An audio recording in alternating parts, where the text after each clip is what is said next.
an appeal in the matter of the Manchester Ship Canal Company Limited Secretary of State to resign through unpaid loan. Yes, Mr. Delamere. My lord, my lady. I appear with Mr. Morgan and Mr. Molyneux for the appellant. My learned friend Mr. Williams and Miss Blackmore appear for the first defendant, the Secretary of State, and my learned friend Mr. Strawn and Mr. Darby appear for E2. Yes. In terms of housekeeping, I'm glad to report an almost nil return. You should have a core bundle, split into 2 volumes if you're working on the paper copy. You should have a supplementary bundle of 1 volume and authorities bundles travelling 5 bundles.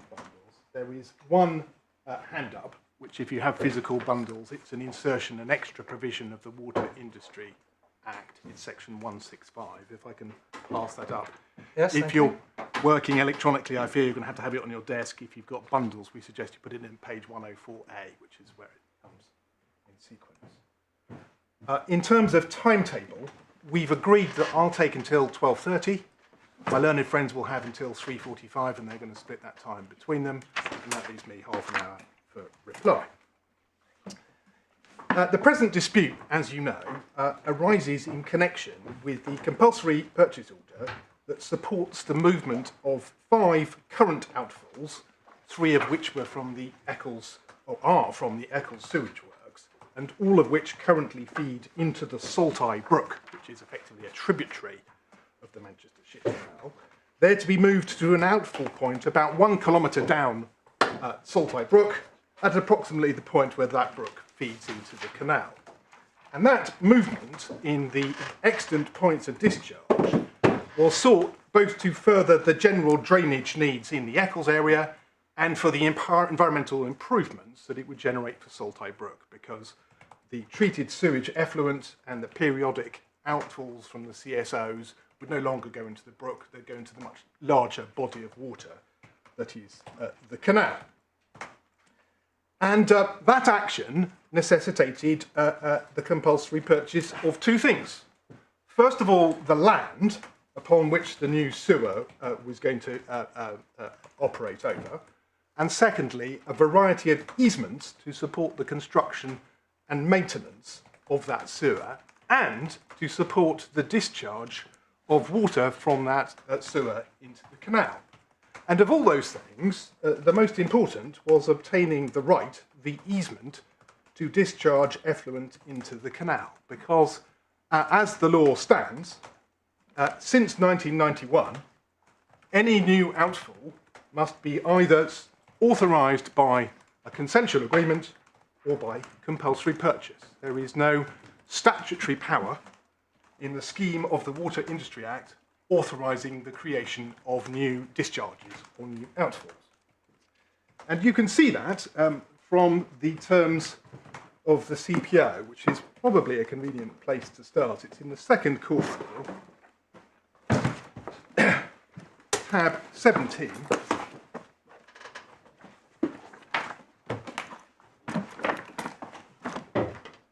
Page 494. Paragraph 1 makes it plain that what is being compulsorily acquired is both land and easements. Land is then dealt with in paragraph 2.1. Sorry to interrupt. You given the reference 494 on electronically, that comes up with annexes.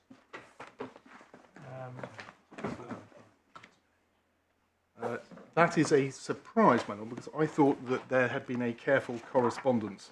Well, don't worry, these things always happen. It's tab 17 of the core bundle.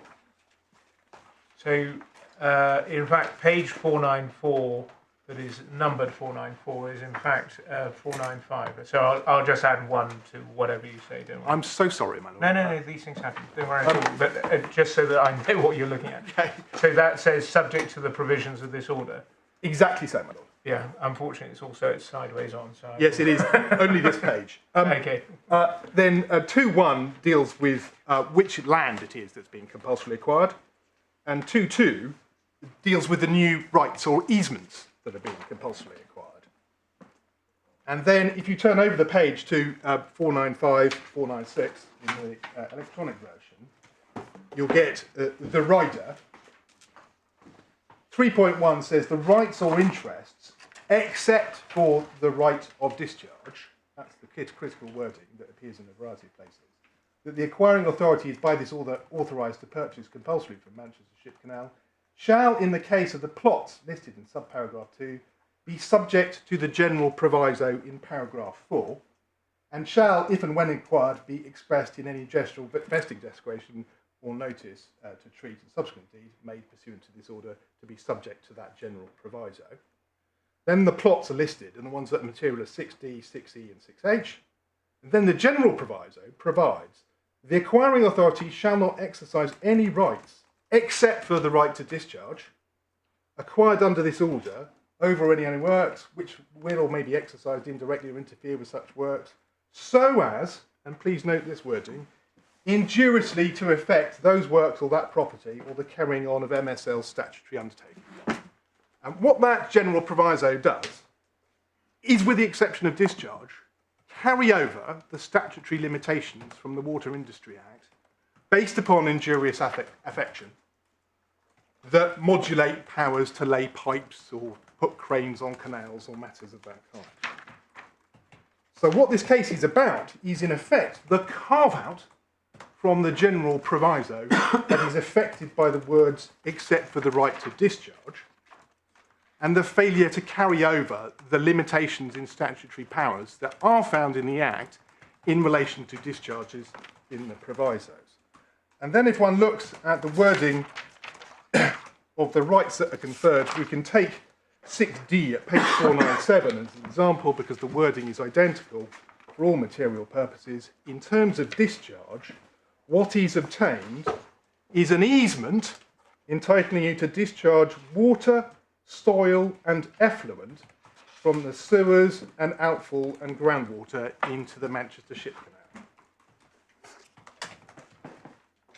So what is to be compulsorily acquired is, in relation to discharge, an absolute private law right, to discharge anything so long as it constitutes water, soil or effluent. And effluent is by definition sewage, other untreated waste, whether household or trade. Now this dispute is solely about the width of those private law easements so compulsorily acquired. There is no dispute that UU should acquire the land. There is no dispute that UU should acquire the easements. And there is no dispute that UU should acquire a right to discharge clean water or water otherwise compliant with the provisos. The position is only as to the dispute is only as to the width of the easement in question, and the position of the parties is very clear. MSC, which is the statutory undertaker owning and operating the canal into which the outflow flows, says that such easement, as acquired by compulsory purchase, should be subject to the provisos. And that's based upon the wording of the WIA 1991 and the policy that it embodies, which is that what is consistent with the Act, and in particular the drainage duty under section 94, is only discharge of foul water that complies with the provisos. And that's why the provisos which governed the historical implied rights to discharge should be carried over, absent some very good reason, into a compulsory purchase.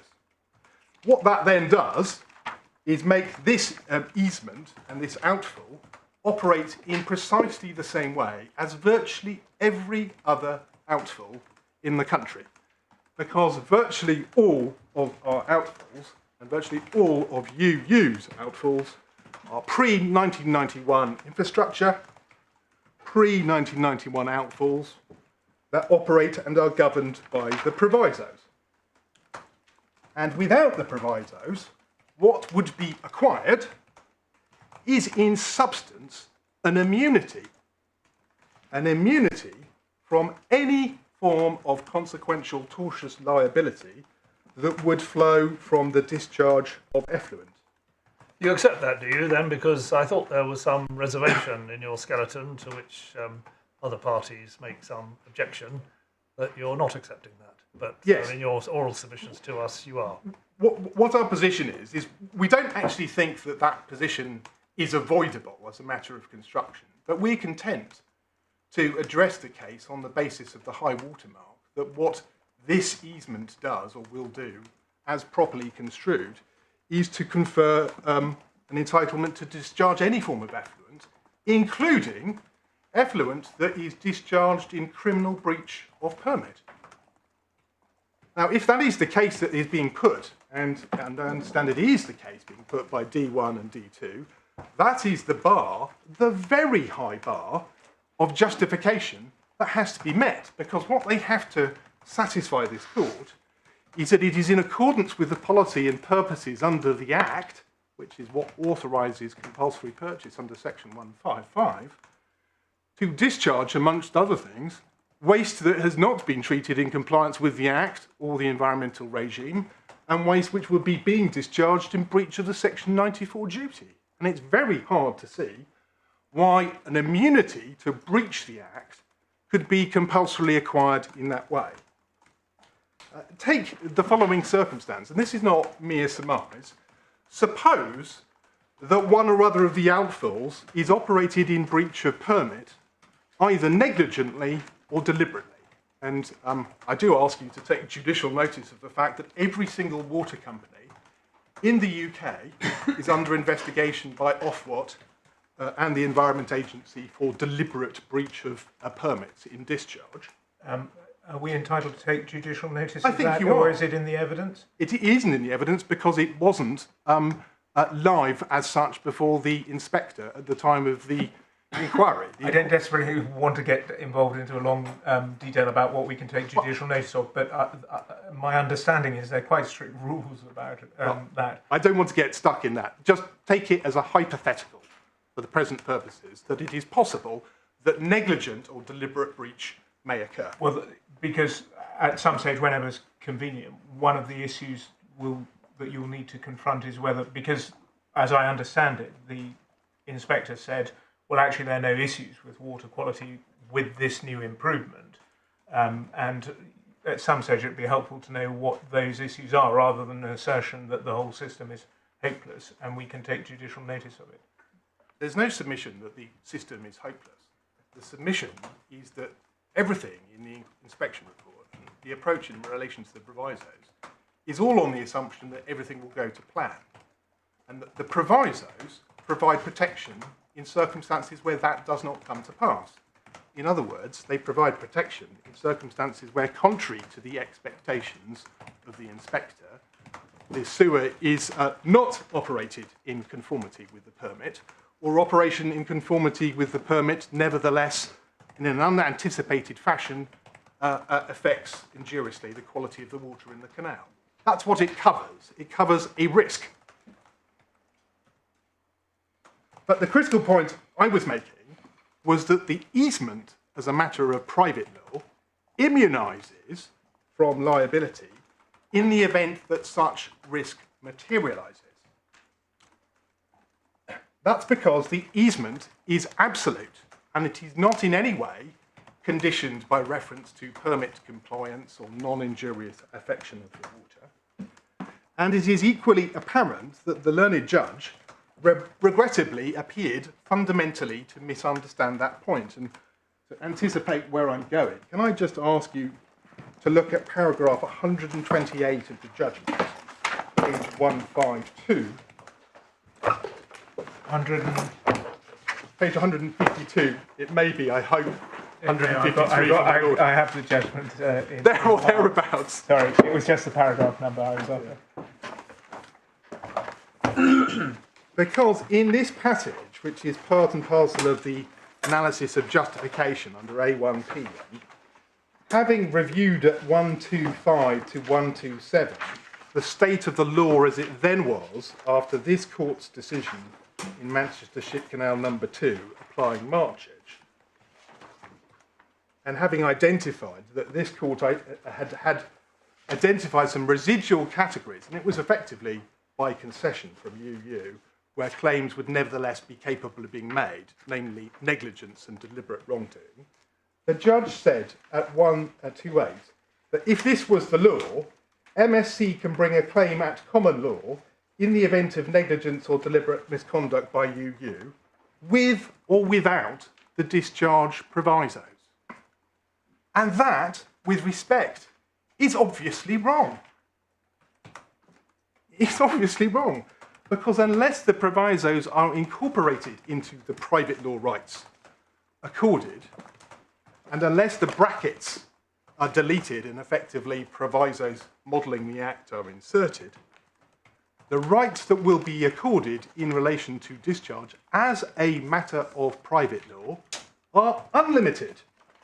And if there is an unlimited right to discharge effluent, you can't be sued in trespass and you can't be sued in nuisance because you will be met with the defence of right or consent or authority. Now, MSC's case is that such an unconditional grant of authority as a matter of private law goes far further than is required in order to further the purposes of the statute. Indeed, it authorises action contrary to the purposes of the statute. And it is obviously not the least restrictive alternative or obviously disproportionate, in particular in circumstances where every single other outfall, the 1999 outfalls, operated and operate with the provisos. The 4 outfalls that are being replaced operated and operate with the provisos, and there was no evidence suggesting that that was in any way contrary to the scheme or impossible to operate. That's our case. The Secretary of State's case and UU's case is no such limit is required, and that an absolute authority is warranted for 2 reasons. The first is to avoid duplication or conflict between the statutory regime and the assertion of private law rights. And the judge even goes so far at section 61 of her judgment to say, in order to avoid more litigation between the parties. And because if those wider rights are accorded, then there can be fair compensation. Even though, of course, the operation of that immunity is directed at an uncertain risk, both in terms of frequency of occurrence and consequence, because we can't know what form of effluent might be discharged in breach of environmental permits or so as to cause a nuisance. There is a reference, which no doubt you'll deal with at some stage, to compensation under the scheme itself in Schedule 9. Yes, there is, and I will show you those provisions. Yeah, well, I don't want to take you out of order. But I should emphasise, because quite a deal of my learned friend's arguments in answering ground 4 are directed at paragraph 28 of our skeleton, which says there's uncertainty as to whether or not we can be fairly compensated. That is, in fact, when you look at our skeleton, no part of the arguments that we make under ground 4. Our arguments in relation to ground 4 do not turn upon the adequacy or not of compensation under the regime for compensation in the 65 Act, etc., as amended by the Water Industry Act. And that is all with respect tilting at windows. It's part of the context, but it's not part of the reasons why we say this is not the least restrictive option or why it's disproportionate. Now, to address head-on the point my Lord Justice Mayles raised, we did in our skeleton point to the Bakewell case, and the Bakewell case is a very clear authority to the effect that you cannot, either by express grant or by implied grant or prescription, obtain an easement to do something that is unlawful. And that's particularly plain from the speech of Lord Scott at paragraph 36 to 38, page 506, and from Lord Walker's speech, page 512, paragraphs 54 to 55. And indeed, it's based upon the George Legg case, which is a case where, just as here, the illegality flowed from the failure to obtain a permit that was required in order to do the thing in question. D2, UU, objects to the point being taken. We don't see how it's avoidable when actually the scope of rights conferred is a critical part of the investigation of proportionality. But we're content to proceed, if UU insists, upon the basis that the express grant does indeed purport to grant immunity, even in relation to a breach of the criminal law. That's the basis on which we will make our arguments as to least restrictive means and justification. Without being too picky or Yes. detailed about it, although you're content to address it on that basis, that's not your submission that you can act, that it authorises them to act in breach of the law, and you're asking us collectively to make a decision on the law. Absolutely, because in good conscience and in accordance with my duty to the court, I can't, knowing of this authority, ask you to proceed in ignorance of it. It's of direct relevance. The fact that as a matter of policy, the law does not allow even a consenting party to create an easement that breaches the criminal law is a branch of the law of public policy. And our submission, if the court thinks that that is a point it has to grapple with, is that that must feed into the proper operation of section 155. You can't be able to acquire by compulsory purchase that which you could never acquire as a matter of law by a voluntary treaty. That would make no sense at all to authorise an easement that had the effect of immunising a breach of the criminal law has to be out of scope. But I've raised the point. I don't hide from the fact that we've raised it on appeal. I put it before the court on that basis, and I'm content to proceed on the basis that the easement is to be construed as widely as the defendants suggest. There are two aspects. One is whether we need to grapple with the point for the reason you give. Another, I suppose, is whether it would be open to you to argue this appeal on the basis that the easement given is unqualified, and then if you lose, try and bring a later claim on the basis that actually it was qualified all along. No doubt people will scream Henderson and Henderson at that juncture, or something of that kind. And it seems to be, for all those reasons, the proper thing to do is to flag the point to the court. It is a question of public policy at the end of the day, and for the court to make of it such weight as you do. And as is ever the way with arguments about requirement, necessity, least restrictive means and proportionality, ultimately the same points surface at one stage or another in any event. And the foundational point that will have to be grappled with ultimately is, why is an easement conferring immunity to breach the criminal law and or to cause a nuisance required by the policy of the Act, when the policy of the Act is to prohibit that very thing? That's the point that has to be grappled with. So can I just then ask you a couple of questions about this point? This point wasn't taken before the inspector nor at first instance? No, this is a new point. And why wasn't it? Just it wasn't? It wasn't spotted. Right, okay. I didn't have conducted the... No, I understand that, and there's no criticism of anyone. No. There's a lot of law in this area. I just wanted to know. So it wasn't spotted and not advanced to inspector or below? No, absolutely. Thank you. But as I was saying, one central question that is presented is, what is the conceivable need for such immunity? And that means, if one's looking at it not as a matter of construction, but through the lens of necessity and proportionality, two things in particular have to be explained. First, why is such an interference required and proportionate when the policy of the Act and the effect of every pre-1991 outfall is to preserve any and all tort liability arising from breaches in respect of a permit? In pre-1991 cases, there is no stateable defence of statutory authority in those circumstances. And so why is any different approach required, or less restrictively justifiable, or overall proportionate here?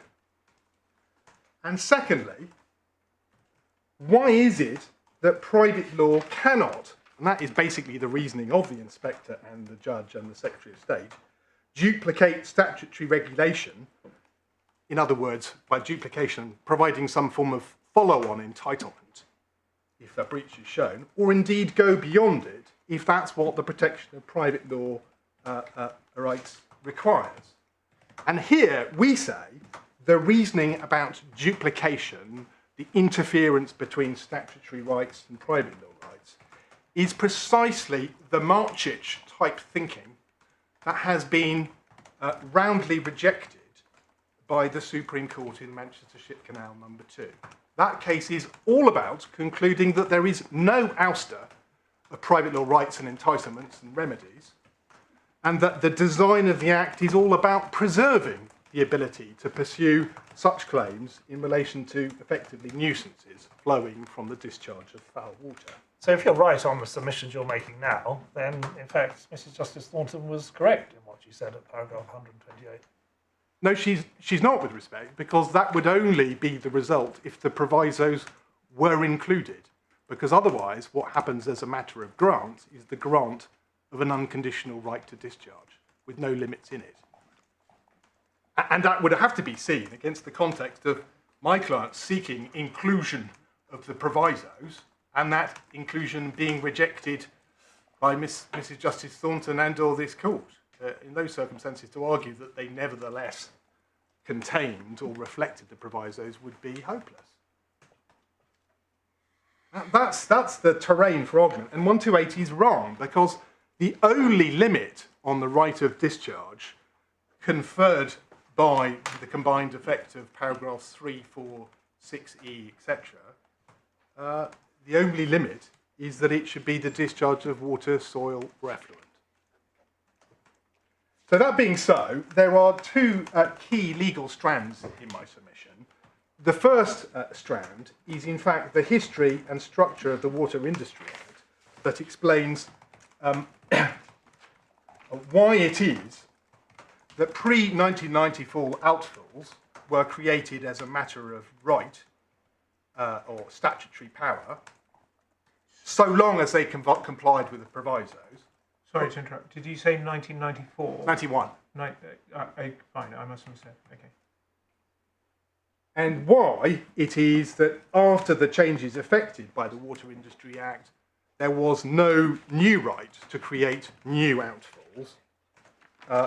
They had to be created either by consent or compulsory purchase. And the key point of the post-1991 new outfall story is that the courts rejected the existence of implied powers flowing from, for instance, the power to lay pipes, because the rights so created would be unlimited.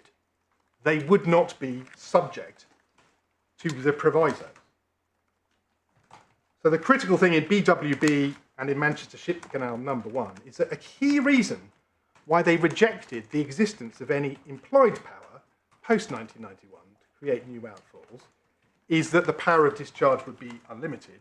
That is, that the power would operate precisely as the private law right created by the compulsory purchase order in this case would operate if this appeal did not succeed. So the very feature that the Secretary of State and UU argue to be necessary as a matter of general principle, an unlimited power of discharge, was the very feature that the court drew upon to reject the existence of any implied power of discharge. And that's what leads to the deep peculiarity, indeed incoherence, in the D's case. They're arguing for an unlimited right of discharge when every single other outfall, effectively, because they're all pre-1991, operate subject to the provisos, i.e. operate under limits. And the second key legal strand is the change in the law effected by the Supreme Court decision in the number 2 case. And that has reconfirmed the core role for nuisance as a tort upholding property rights.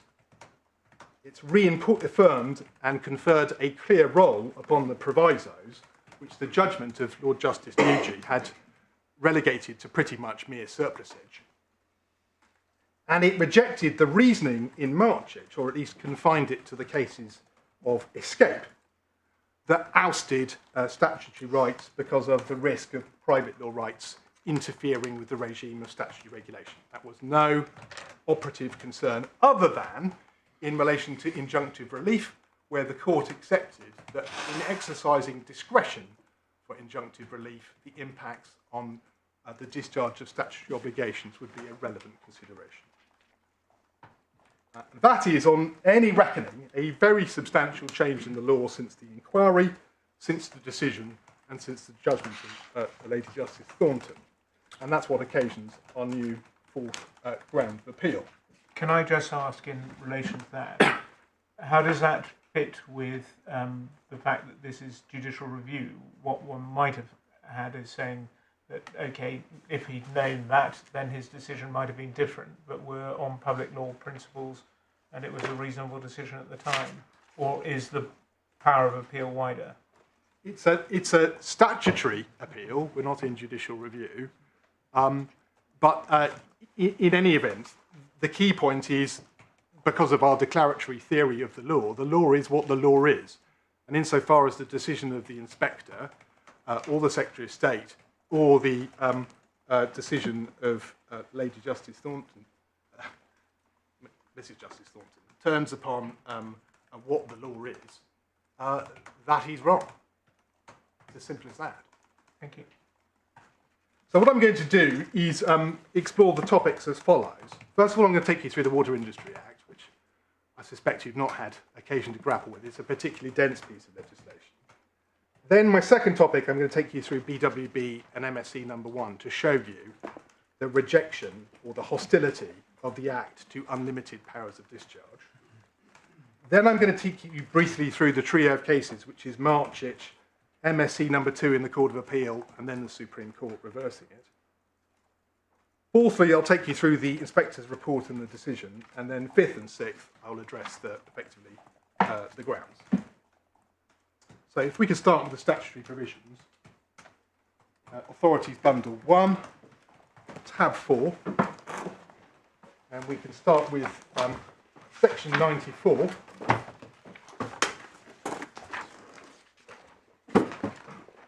is at page 35. This is the general duty that is placed on a sewerage undertaker. You'll see references to water undertakers as separate duties to provide drinking water, etc. This is where you are a sewerage undertaker, the core duty. And the duty at 9.1a is to provide and improve and extend a system of public sewers, and then at B, to make provision for the emptying of those sewers and such further provision, whether inside its area or elsewhere, as is necessary from time to time for effectually dealing by means of sewage disposal works or otherwise with the contents of the sewers. In other words, you've got to deal with the sewage going into the sewage system. There then follows, after that general duty, a series of sections that are referred to as the sewerage provisions. And they run from section 102, the details of which needn't concern us, through to section 116. And it's section 116 that is the critical one for present purposes, because section 116 is the basis upon which the Supreme Court in Manchester Ship Canal number 1 found that old rights of discharge under the pre-1991 legislation were carried over.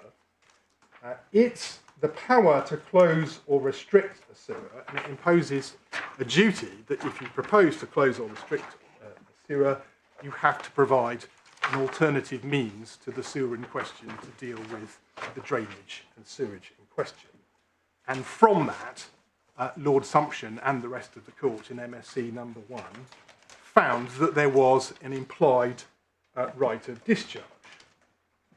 That's because if you then go to section 219, the general interpretation section, and you look at the definition, page 111, of the relevant sewerage provisions, you can see from A that section 116 forms one of the relevant sewerage provisions. And once you know that, you can go back to section 117, paragraph 99, and look at the provisos.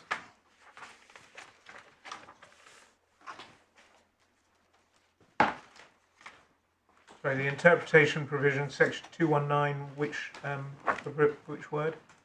It's the definition of relevant sewerage provisions. Right. It's most material in relation to section 186. But if we then go to section 117, you can see that the first proviso, section 117.5, applies in terms to section 116.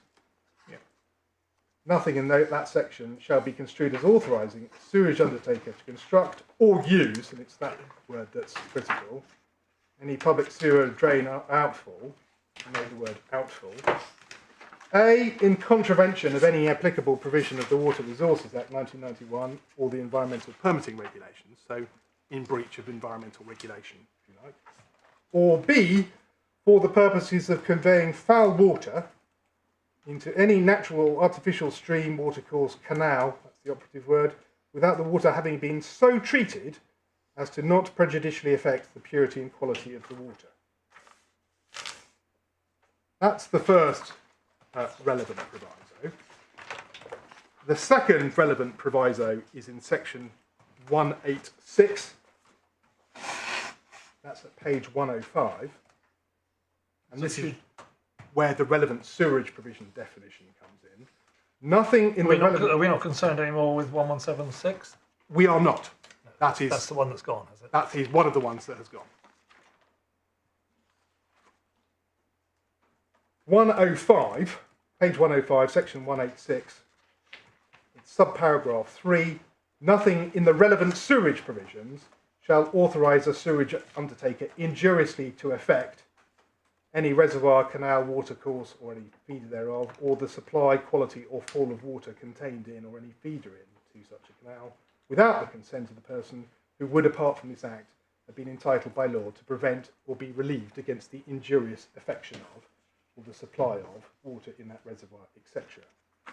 And although it's not a proviso, it is also relevant to see the contents of 1867, because it provides, in a case such as the present, a power at the option of the party complaining, Manchester Ship Canal, to have any dispute about such injurious affection referred to arbitration.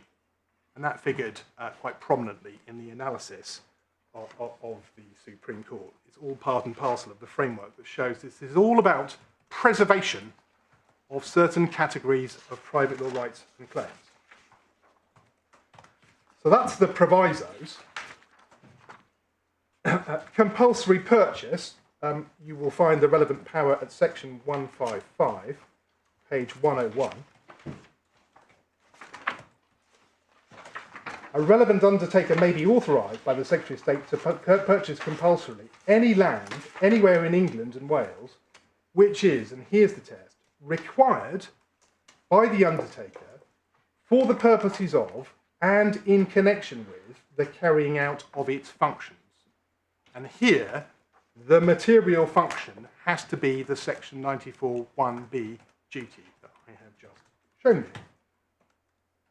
The power of the Secretary of State under 1 shall include the power to authorise the acquisition of interest and rights over land by the creation of new interest in rights. In other words, it's a power not just to acquire land outright, but to create easements, and by authorising the acquisition of a relevant undertaker of any rights over land which is to be or has been acquired by that undertaker to provide for the extinguishment of rights, so it can cancel easements or matters of that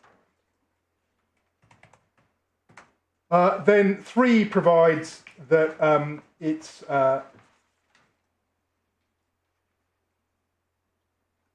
to be governed by the Acquisition of Land Act 1981, and 4 provides in terms that subject to section 188 below, the ALA shall apply to any compulsory purchase.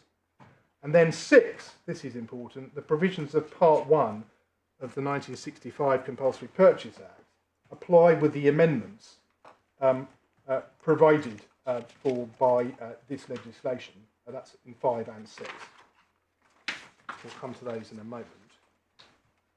I should next show you the power to lay pipes in the land, because that was the subject of much of the discussion in BWB and MSc number 1. the general pipe laying power. It's really common to utilities to have powers to lay pipes, cables, duct, all of those kind of things. That's at 159. There's no mention of discharge from the pipes in the power. There are various other general powers of entry into the land to do works and things provided for by other sections. And all of those general powers are then subject to section 165, which is the provision we've inserted, which sets out the limits on such powers. And those are the limits that are reflected in the general provision that I showed you, paragraph 4 of the CPO. Discharges for works purposes, etc. You can see nothing in this section shall authorise, this is subsection 2, any discharge which damages or injuriously affects the works or property of any railway undertakers or navigation authority, or floods or damages any highway. And then 3, if any water undertaker fails to take all necessary steps to secure that any water discharged by it under this section is as free as may be reasonably practicable from mud and silt, solid, polluting, offensive or other injurious substances, or substances prejudicial to fish or spawn, they shall be guilty of an offence. And all of that is conditioning each of the general powers that are provided, including the pipe laying power in section 159. You see that from 165 1A.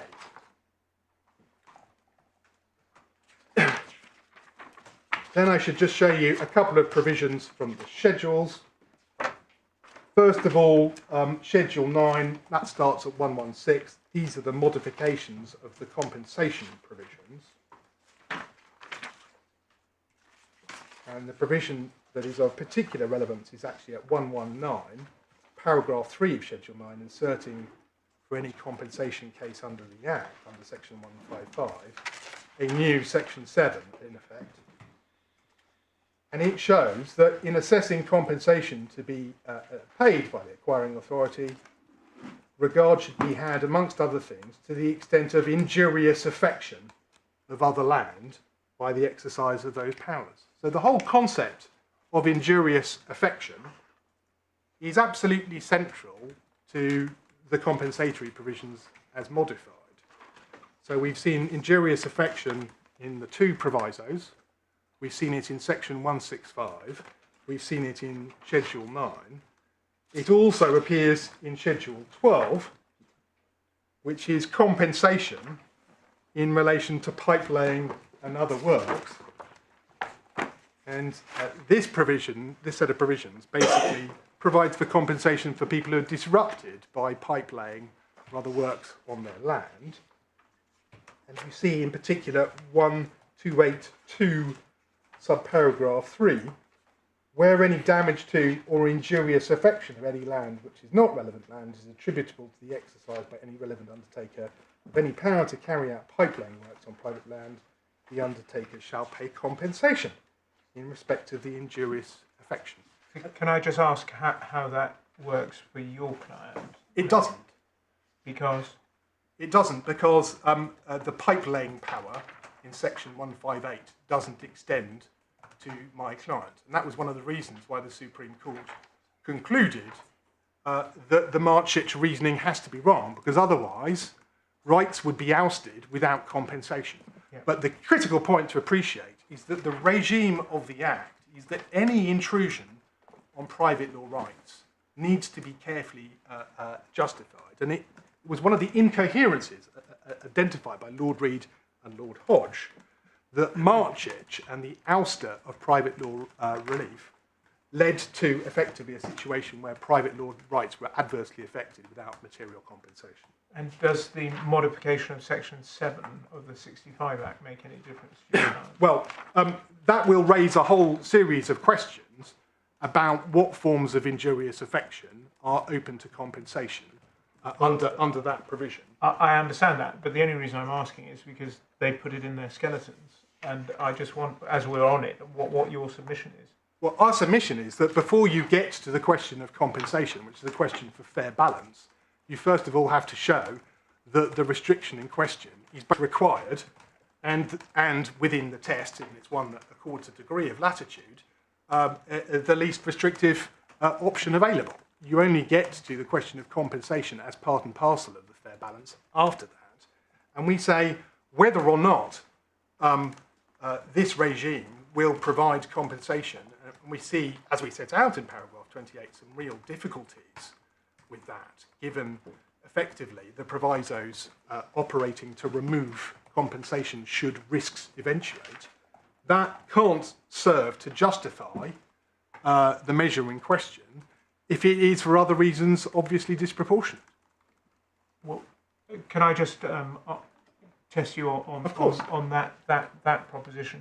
Yeah. If we are still looking on the statutory appeal, yeah. The undertakers and the submissions that were made before the inspector and then before Mrs Justice Thornton, weren't they entitled to say, well, this is all a mess? In fact, there's a bit more clarity now after Manchester Ship Canal 2. But in fact, in any event, you've got a compensation provision if you suffer loss. But our response to that is, why do we need to go into the compensation system and the vagaries that it provides for? If the obvious solution, which is perfectly feasible and operates up and down the land, is to limit the right, and if one of those risks occur, we will then at that juncture have our entitlement to compensation if any damage is suffered in consequence of that limit, which is a limit that reflects the policy of the statute, is exceeded. And effectively, you thereby avoid the difficulties of the compensation exercise, and it is, in effect, a compensation exercise that requires you to value a future loss on the basis of imponderables as to whether or not injurious affection or permit breach will occur, how often, with what consequences, etc. Instead of valuing that imponderable, you say, if it happens, you'll pay for it. And that is the proportionate way to proceed. And just on the Section 7 process, yes. If it goes ahead without the modification, once they've constructed the pipe and the discharge, then you go through the compensation process and estimate what your diminution in value is. Is that right? That's right. Yeah. But the No, I'm well aware of the points you've just made. Yeah. The problem is the valuation proceeds upon the world unfolding as it should, and you're left exposed to potentially catastrophic losses if the world unfolds in any other way. If there's an enormous discharge because all the pumps blow up and break, or someone does something extremely wrongful and discharges sewage for days on end, and there's a fish kill incident and the whole canal stinks and people complain, that's uncompensatable. Because you've received a once and for all future payment of compensation under the Act. That's the problem. Well, your point is that once and for all compensation has to anticipate the risk of catastrophe, and it will therefore either overcompensate or undercompensate because we don't know if the catastrophe will occur. And the compensation is very hard to it's like doing be accurate with. It's like doing a damages assessment under Lord Keynes's Act in circumstances where the tort hasn't yet manifested. There's no fact pattern against which to assess the future loss. And there's no good reason to do that, because the parties should be entitled to say, well, if that happens, as and when it happens, I'll stand on my rights at that point and recover whatever additional damage that occurs through the unanticipated operation of this outfall. That's the proportionate operation. And that's what everything else does. But Mr. Domain, mightn't it be said that that's just the policy of the Act? The policy of the Act is that the injurious affection is assessed at the date, and the difficult act of valuing the injurious affection is done once and for all, and that is the policy of the Act. Well, I don't accept that, my lady, in relation to the provisos, because the operation of the provisos is plainly directed at precluding certain types of injurious affection, which are contrary to the policy of the Act, and indeed contrary to the environmental permitting regime. It can't be, and again, this is where the kind of illegality point resurfaces. It can't be being contemplated in paragraph 7 that injurious affection embraces illegal permit breach, for instance, a criminal offence. So that's the relevant provisions of the Act. Can I then briefly show you the relevant provisions of the environmental permitting regime? That's at tab 7. Section 8 tells you that a regulated facility means... Tab 7 is very helpful if you're working from the core bundle, or the authorities bundle, so page number would be really helpful. Page 159. Thank you very much. I hope it's 159. Certainly looks like it. Section Regulation 8 tells you what a regulated facility is. The relevant subsection is F, for water discharge activity. You then go on to Regulation 12.161. A person must not, except under and to the extent authorised by an environmental permit, operate a regulated facility or cause or knowingly permit a water discharge activity or groundwater activity.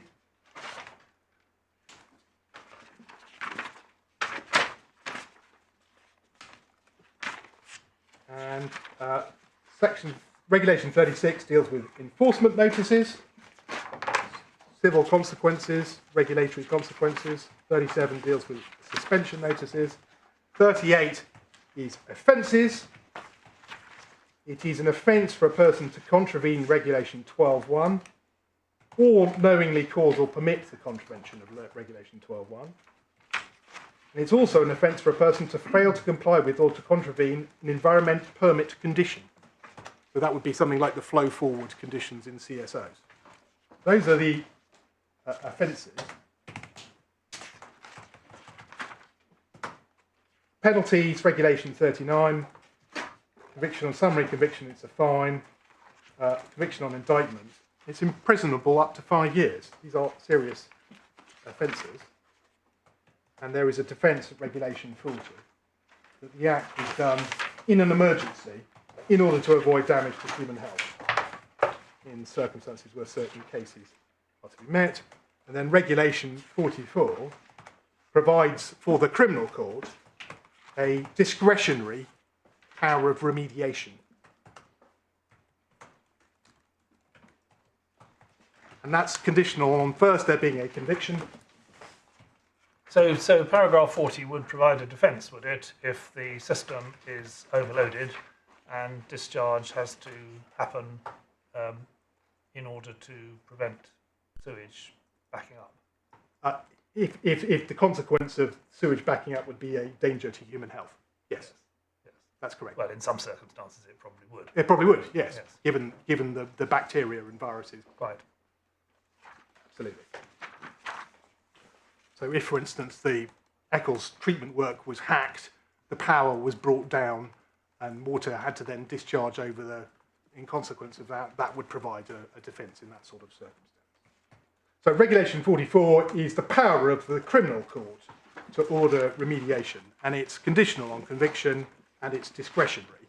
There is no entitlement to remediation at the suit of any party suffering damage. And that fits with the scheme of the Water Industry Act. The only circumstance in which there is a additional claim permitted under the Water Industry Act is, I think, under Section 20, which is a breach of statutory duty claim where a party has received an enforcement order, breached the enforcement order, and thereby caused damage. And the last thing you should know in this connection... Has that power ever been used? Never. Not once, I don't believe. There's only been a very, very small number of Section 18 enforcement orders ever made, and none of them have ever culminated in a private action, so far as I'm aware. No, sorry, I was looking at the criminal court's power to order remediation. I believe that power is sometimes used, yes. So, for instance, when there's, for instance, a fish kill because of a discharge of sewage, what may be ordered is that compensation be provided to the angling club or remediation in forms of restocking of the river or things of that kind. That's a common form of remediation ordered under the section. Yes. Yeah.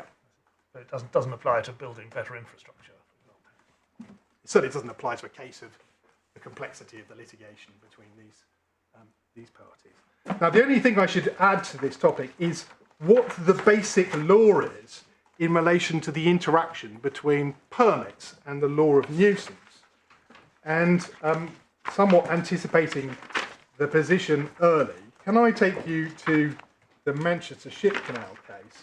Because it explains what the orthodoxy is in relation to that. It's the position from the Bar and Biffa and Lawrence and Tigers litigation. So if we go to MSC number 2, which is in the 5th authority bundle,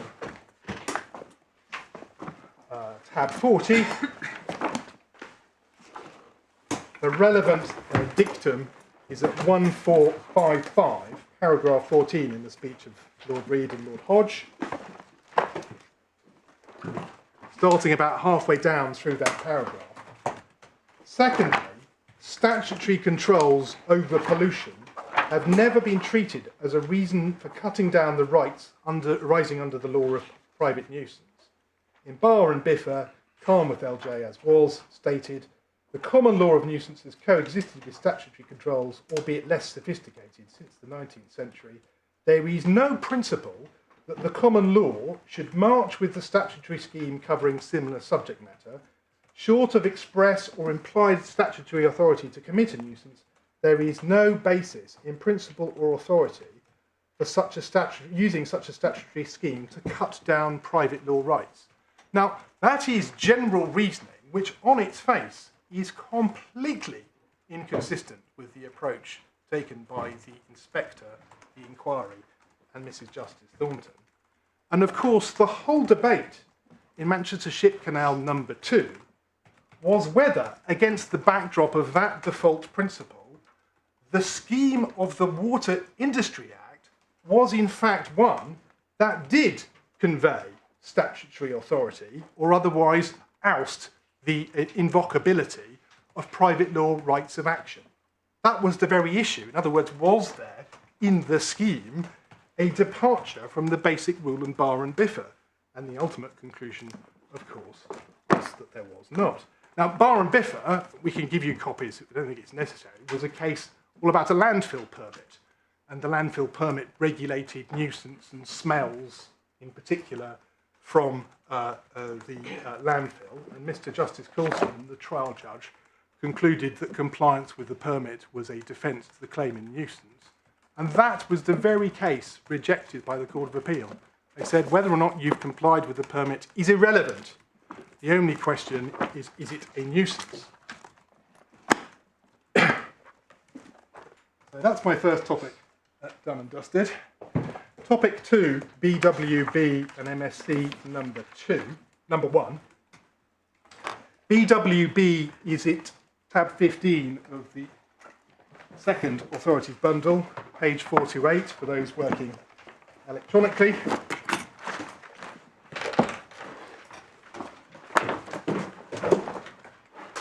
This was a dispute between another canal owner and another sewerage undertaker.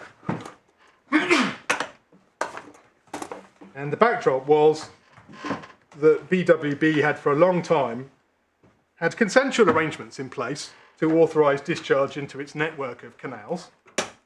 Those consensual arrangements came to an end, and Severn Trent effectively was asserting, in the face of claims, that it had a general implied power of discharge even after 1991. And the question arising in that case was whether or not, after 1991, there was any power to create a new outfall.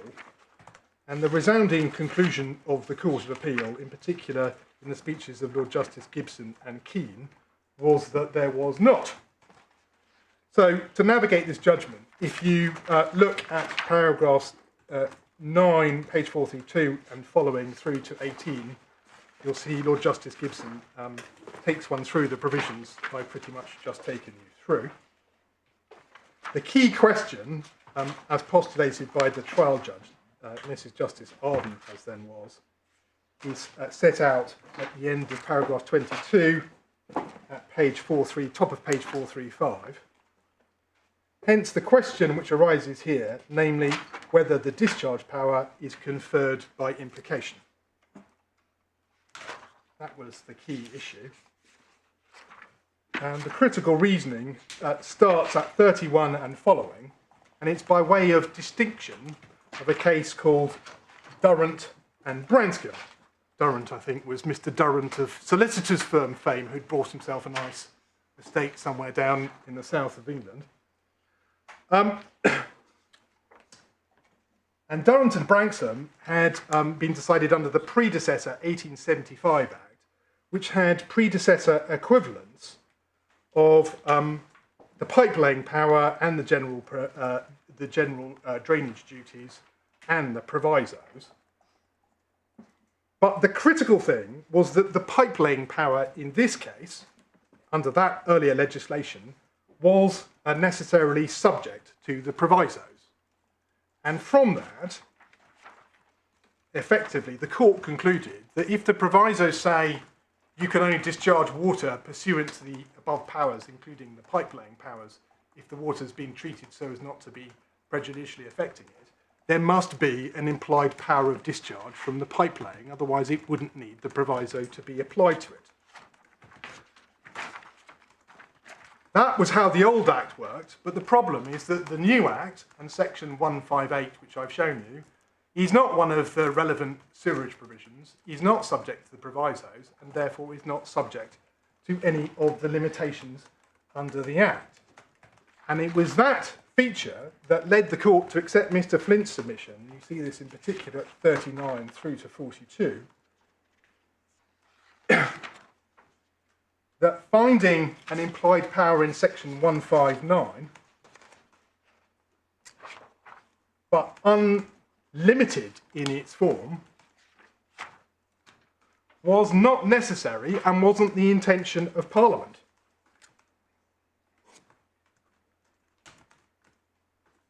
So it wasn't necessary, you see at 41, because you can obtain such a power either by consent or by the use of compulsory purchase. And there was a further difficulty, 42, because it was impossible to see what the precise limits would be of the power uncontrolled by the provisos.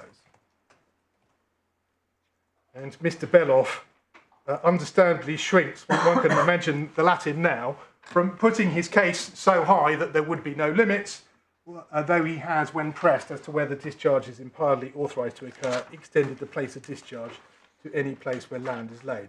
The limits which the judge suggested should apply to the implied power, as I've noted in paragraph 28, are surprisingly vague given the detailed conditions. Sorry, where are you reading from? Paragraph 42, my lord. Ah.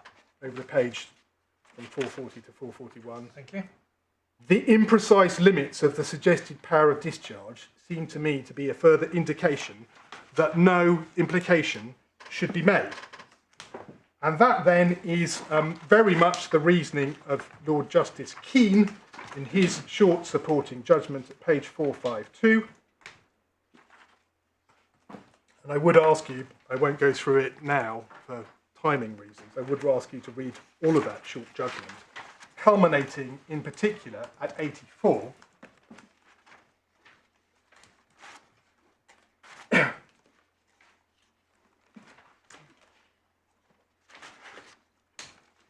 No necessary implication of such an unlimited right. And he makes the point that it wouldn't just affect the landowner at the point of discharge, it would affect all those downstream who would have consequential claims. That reasoning was then endorsed in express terms by the Supreme Court in MSC number 1, which you'll find in the authorities bundle at tab 28, I think it's volume 3. For those on the paper copy at page 972.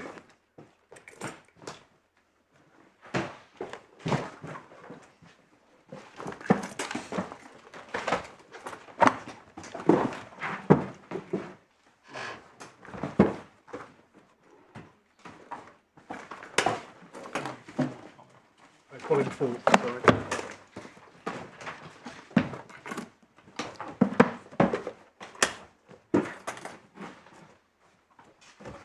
And in particular, it's the reasoning from paragraph 17 and following.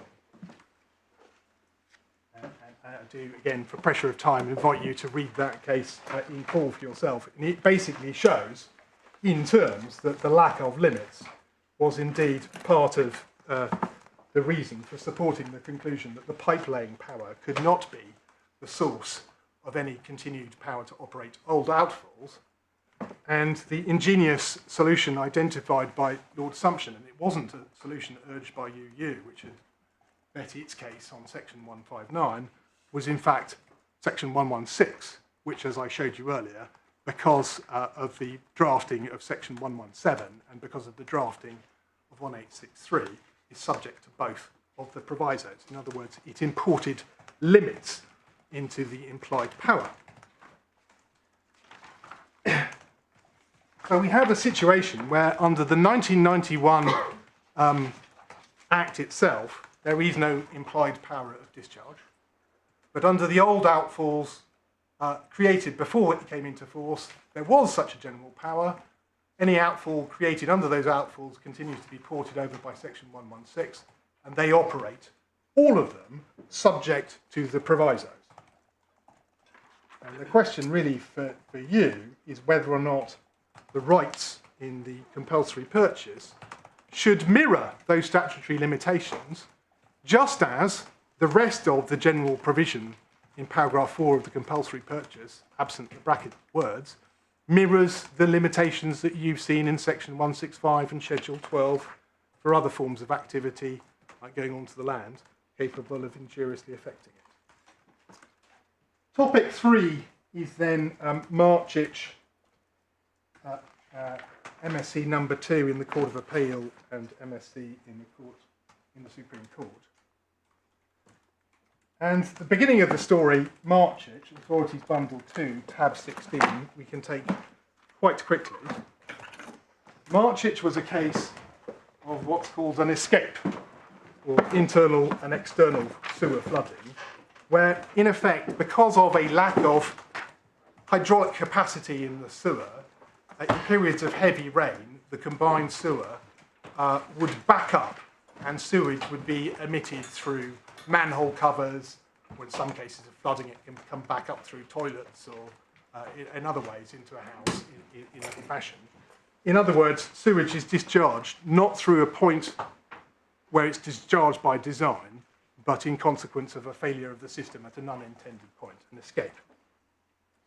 And the question was whether or not Mr. Marchich could assert claims either in nuisance or under the Human Rights Act in those circumstances. And the reasoning of the Supreme Court was essentially this, that to permit such claims in private law, which would have in consequence the effect that in order to avoid liability, there had been no injunction pursued in that case. So to avoid liability in damages, you would have to construct new infrastructure, additional hydraulic capacity to stop the problem occurring, would second guess the regulatory decisions of Ofwat as to the priorities of expenditure that they authorise sewage companies to undertake, and would interfere with the statutory scheme. And for that reason, both Lord Nichols and Lord Hoffman, albeit in varying terms, concluded that these private law claims in nuisance that the Court of Appeal had identified were precluded or ousted. There was in Marchich no consideration of the provisos, because the provisos didn't operate, because the discharge in question was involuntary rather than being pursuant to a point of discharge authorised by the Act. So the provisos weren't considered. And the issue in the number 2 litigation, the MSc number 2 litigation, was how the Marchich reasoning carried over to a case of discharge pursuant to such express powers of discharge, and how they carried over in circumstances where the provisos operated. And the conclusion of the Court of Appeal, and this was the operative decision at the time of Mrs Justice Thornton's decision, was that the reasoning of Marchich did carry over. to the extent that private law claims were precluded unless you could show that the nuisance was caused by negligence or deliberate wrongdoing, the so-called Dobson exceptions. And that meant, for the most part, the claims in trespass and nuisance were precluded because of the difficulties of showing negligence or deliberate wrongdoing, which is not a requirement of the tort of nuisance otherwise. And the effect of Lord Justice Nugent's judgment in MSC number 2 was, as he accepted, in particular at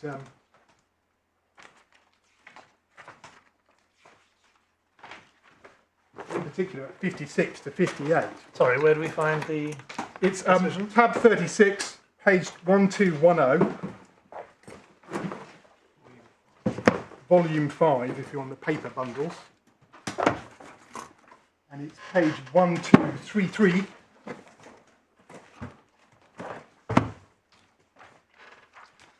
The effect of porting over the Marchich don't interfere with the statute reasoning was that the provisos were effectively relegated to near irrelevance.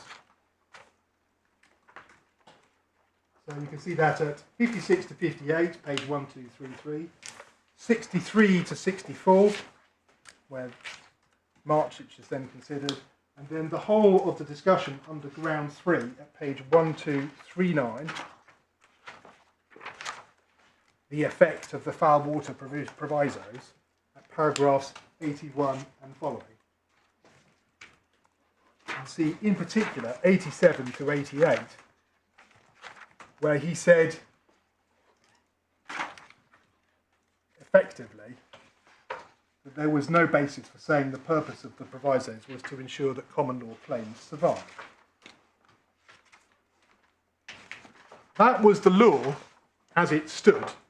So the provisos were largely nugatory, and the statutory scheme was understood to be effectively hostile to the continued vindication of private law rights, save with those very limited exceptions. And it was that reading that was comprehensively reversed in the Supreme Court. It's a very long judgment, and I do invite you to read it carefully in full. But the takeaways in my submission are these. The provisos are restored to their obvious purpose, which is to ensure the full and continued operation of private law remedies in support of interests of land to prevent nuisance arising from foul water. That was the reading that made the Act coherent, that it would be incoherent if the Act both authorised breaches of the regulatory regime and the regulatory duties to effect proper drainage and left a party immune from the consequences of such breaches. And it was a rejection of the thesis that there was any necessary conflict between the parallel operation of the statutory regime and private law rights. And that was the case even in relation to injunctions, because, and this is dealt with at the end of the judgment, the critical development in the law in relation to injunctions was that contained in Lawrence and Fenn Tiger, which had been effectively to relax the automaticity, for want of a better word, of the entitlement to injunctions once nuisance was shown, and to inject discretion. And pursuant to Lawrence and the Fern and National Gallery's case, it was recognised that considerations of public interest would operate on the plane of injunctive relief. And it may be that if the consequence of the injunction was to switch off sewerage services or produce other unpleasant consequences, it would be refused for that reason. Of course, a party in those circumstances would, under Jagged and Sawyer, be entitled to damages under Lord Cairns Act, as they would, when the claim was issued, be entitled as a matter of principle or general scope to an injunction, even if it wasn't granted. Whereas an immunity removes that possibility. So there was no necessary conflict, and the ratio of Marchich, which had figured so prominently in the Court of Appeal's judgment, was reduced effectively to cases of escape And the Supreme Court explained why that was the case, because in the case of an escape, it was a Goldman type case where you had to take reasonable action to get a nuisance that you weren't responsible for under control. You need to identify a duty to take the reasonable action. The only duty that could be identified was the drainage duty under Section 94 of the Act, and the Act said in terms in Section 18 that the breaches of such duties would not be actionable. So that was how Marchedge was relegated, if you like, to a very narrow exception from the general Bar and Biffa rule, and the equivalence and parallel operation of the statutory regime of regulation and private law rights was restored. They said in terms that there was Mr. Marchedge had no common law claim. In Yes. SC2, yeah. Yes, that would be the analysis in any escapes case. Because it was an essential element of his claim that there was a failure to provide better infrastructure. Exactly. A breach of the Section 94 drainage duties was a critical element in showing, in a Goldman type case, that you had a duty to bring a nuisance you weren't responsible for under control.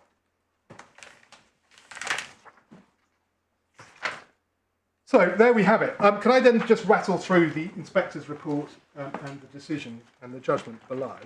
My topic 4.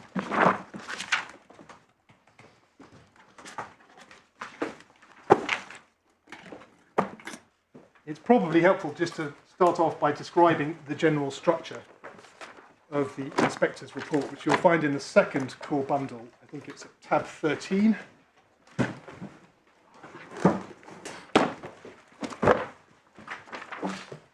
If you look at the title page, contents, page 244, you'll see the first couple of pages are introductory, and then the entirety of pages 4 through to 120 is a summary of the works of Proust, i.e. Mr. Strawn's extensive submissions in this 6-week inquiry. So all of pages 4 through 121 is an exhaustive summary of all the submissions made by UU. And then all of 121 through to 186 is a summary of all the submissions made by the canal.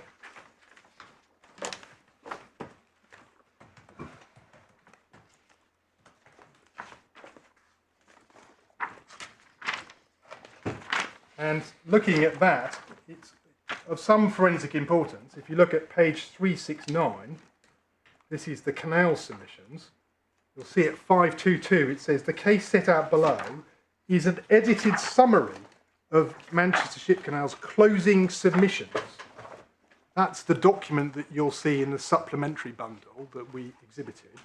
Some parts of the summary of those closing submissions are word for word cut and pastes.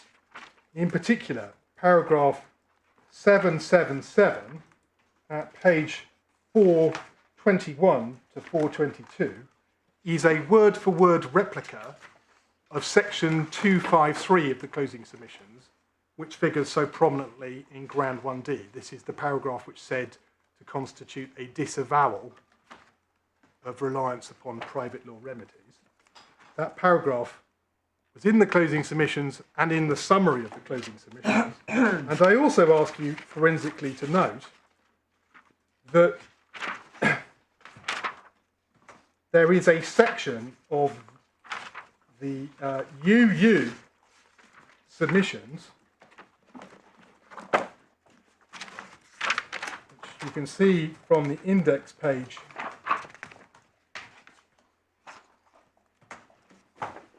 starts at page 114 of the report, which is at page 362 of the bundle, headed The Acquiring Authority's Response to MSCL's Closing Submissions. So having received the document containing the fabled paragraph 253, there was a response. That response is then summarised at paragraph 487 to the end of UU submissions at 521. And nowhere is it there suggested that the effect of Manchester Ship Canal's submissions, and 253 in particular, was some form of disavowal of any case. And what's more, there is no trace of any such reasoning when one comes to the operative paragraphs of the inspector's conclusions, which are at page 448, paragraphs 908 and following, which I know you'll have read because they were set out in full in our skeleton argument.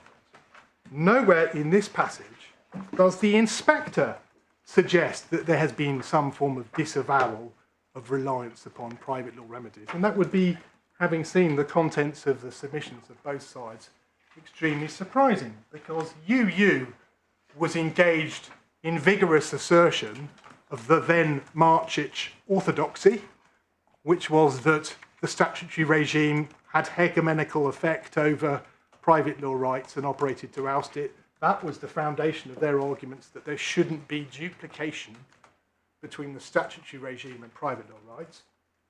And MSC was saying that's wrong, that doesn't follow, but insofar as there's a general dispute of law about that, that dispute of law should be resolved in the courts in the 2018 proceedings, which by that stage had been initiated, what became the number 2 proceedings before Mr Justice Fancourt, the Court of Appeal and the Supreme Court.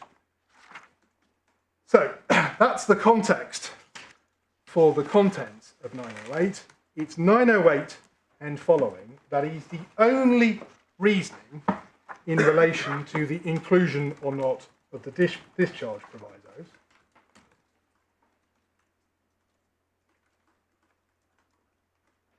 (909), the acquiring authority is unambiguous that it is the right to discharge that resulted in the need for this inquiry. So there you go, that substantiates my point that it was the paramount issue in the inquiry because of BWB. I mean, the issue about discharge proviso before the inspector was a different discharge proviso from what we're now concerned with. It wasn't a different discharge proviso. It was. It was much wider. You included lots of things now which you've now abandoned. It was discharge provisos taken from the terms of the Act, and it referred to, in addition to 1175, it referred to 1176, as my Lord noted, and also to paragraph 4 of Schedule 12 and other provisos. But we have, and by the time the case came before Mrs Justice Thornton, confined our case to the central ones, which are 1175 and 1863. And they were each individually considered, and they were each individually rejected.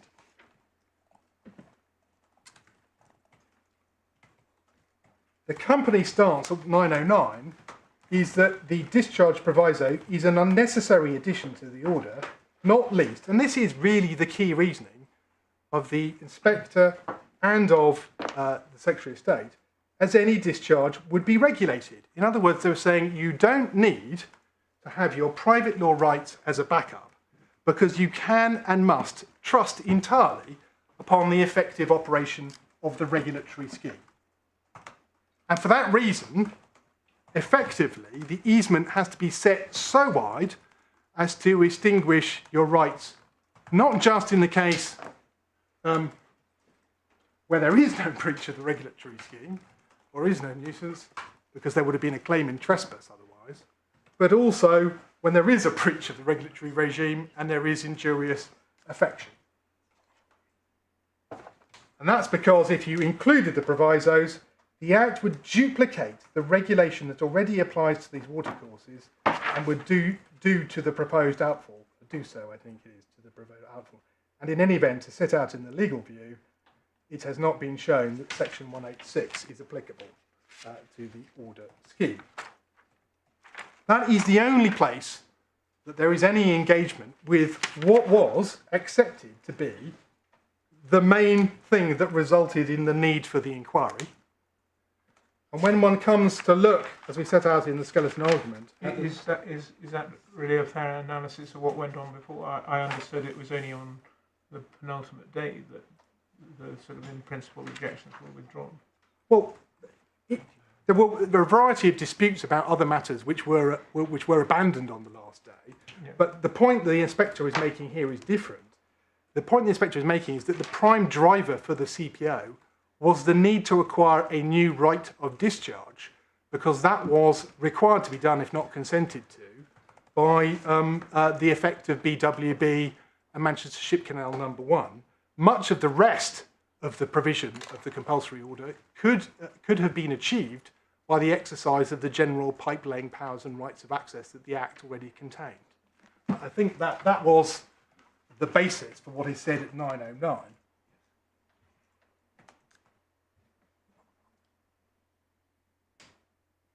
And then looking at 910, this is in relation to 1175 and 6, so now read just for 1175. This inquiry to have provided the independent scrutiny, if there has been independent scrutiny with private results as a result of the acquisition, that section 117 is intended to be applied to rights exercisable through other sections of the Act, ignoring entirely that what has already been done in the rest of the general proviso is to carry over the framework of limitation from the Act, because that's what section 4 of the general proviso does. What's unexplained is why that mechanic is not also applied in relation to discharge. And again, it's the relevant environmental permitting. As a result of these, constraining a private right would be unnecessary. So the reasoning is we don't need to set any limits on the private easement conferred, because that would be to duplicate the regime of statutory regulation. And that, and the availability of compensation, was basically the basis for the rejection of the case on the provisos. And if that's not clear from the passages I've shown you, and it is, it's even clearer from the decision, both the minded to and the final decision. The final decision, let's look at that, tab 16, page 484. The provisos are addressed in paragraph 8, page 485, starting at the bottom of that page. As to the protected provisions, the Secretary of State returns that matter and commenting upon the correspondence. That is because the correspondence, blah, blah, blah, blah. Lastly, the Secretary of State agrees that the requirement for the discharge proviso is unnecessary because the discharge will be regulated by the Environment Agency. So that's, don't duplicate, you're already adequately protected by the public law scheme. In addition, compensation is payable. Those are, in my submission, the two and only two reasons given in the relevant decision under appeal. They encapsulate the essence of the inspector's reasoning at 908 and following, and they are the basis on which A1P1 compliance is to be tested and decided.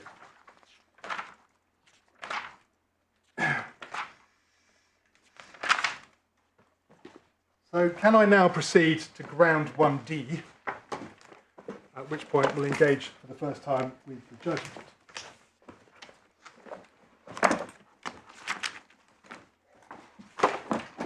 I don't know, and forgive me for asking, whether the court has had the opportunity to look at the closing submissions in the supplementary bundle, which we referred to. Closing submissions before Mrs Justice Thornton. No, the closing submissions before the inspector in supplementary bundle tab 7, page 165, which were what Mrs Justice Thornton drew upon in order to say that the case being made was a new case and that there had been a disavowal of any reliance on private remedies. Speaking for myself, no. Well, can I tell you where they are, my lord? They're in the supplementary bundle tab 7.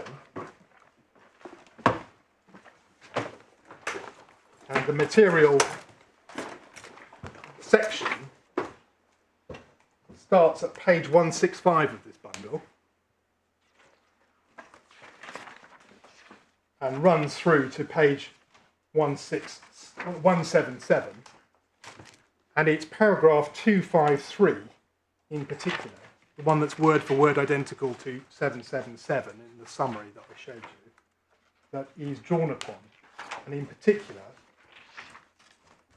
what the judge highlights, as we'll see, is the suggestion that arguments as to whether or not the owner of a receiving watercourse would or would not themselves be able to take, the key word is able to take, able as a matter of law to take legal action to enforce certain of these statutory protections, the subject of a separate legal dispute between the parties, i.e.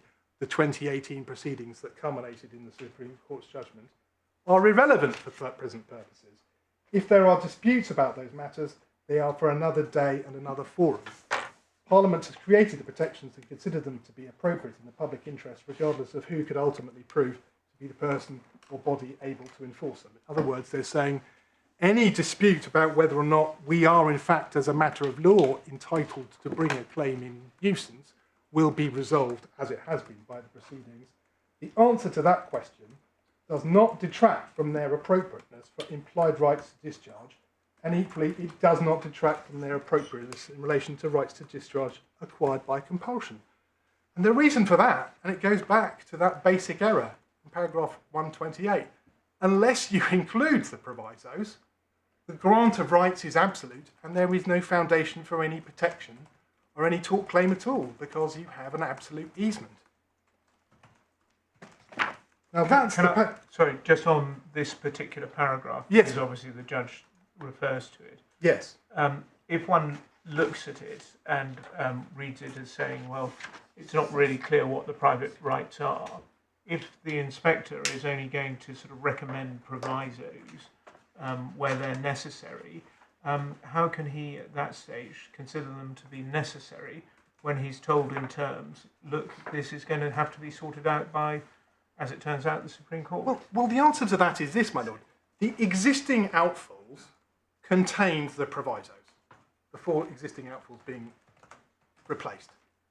And effectively what this dispute is about is what I suppose financiers would call the delta between the existing outfalls and how they operate and the new outfall. And that delta is the absence of the provisos. And whilst there is a dispute as to whether or not the statutory scheme permits any form of claim of nuisance or any form of claim of nuisance beyond negligent nuisance or nuisance due to wrongdoing, there is no hook by which those rights can be asserted. If Parliament did intend rights in nuisance or trespasses to subsist in certain conditions, there's no hook for that to occur unless the provisos are included in the compulsory granted easements, because otherwise they're absolute. And the question that arises, therefore, arises for the question of why is it required under section 155, why is it the least restrictive alternative when you get to the Bank Mellat proportionality test, and why is it proportionate in the round, is simply this. Why do you need to remove any private law entitlements that the party may have to complain about those breaches of the permitting regime or those nuisances identified as to be continued by the Act and as continued by the Act in every other single permit? Why is that necessary? And the problem, the forensic problem that confronts the defendant, both defendants, is that there is absolutely nothing in the inspector's report that engages with that issue at all, beyond the argument of duplication and beyond the argument that you'll be compensated. But it's never explained as the logically prior step why it is required to take away the rights to that further extent. Why is that further intrusion required under section 155 necessary to pursue the statutory purposes? It's one thing to say, we don't know yet, because the Supreme Court hasn't spoken, whether we have a private law right in relation to the existing outfalls.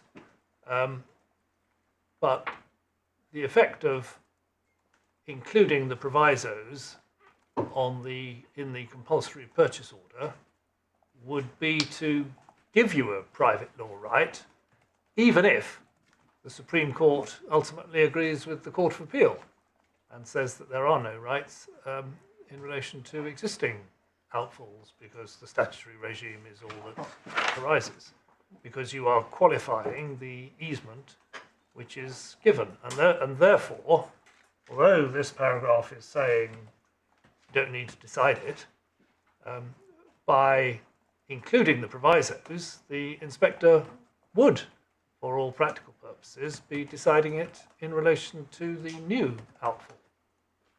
All that including the provisos does is map over such protection as is already provided in relation to the old outfalls. That's all it does. Without it, you don't map over anything. So, two things could have happened in the Supreme Court. The Court of Appeal could have had their reasoning confirmed, and it's only very narrow cases that would survive, negligence, intentional wrongdoing. Or it could be that Marchich was reversed or confined, as it was. Whatever the law is in relation to the provisos will be carried over into the easements if the provisos are carried over into the easements. But if the provisos are not carried over into the easements, and the easements are unconditional, then that general position that applies to every other outfall will not carry over, because here the right compulsorily acquired will be absolute. That's the issue. And what's never explained is why there is a need for such an absolute right. Now, can we look at the judge's reasoning in relation to this? Because with great respect to the learned judge, we think it's really impossible to sustain her analysis.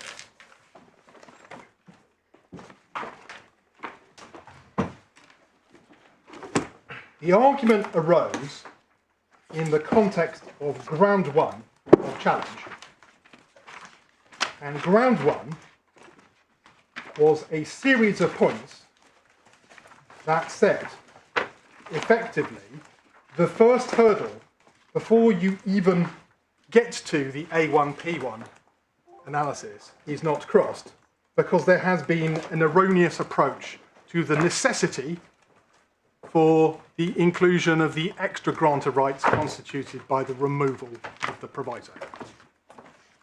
And various errors were identified. You see that at 36(1) through to 7. Each of those errors was addressed in terms, and the reasoning in relation to some of those errors is then carried over into the grounds 2 proportionality case. And can I ask you to look in particular at 37. These are the concerns the judge expresses as to uncertainty, in particular at the end of 37,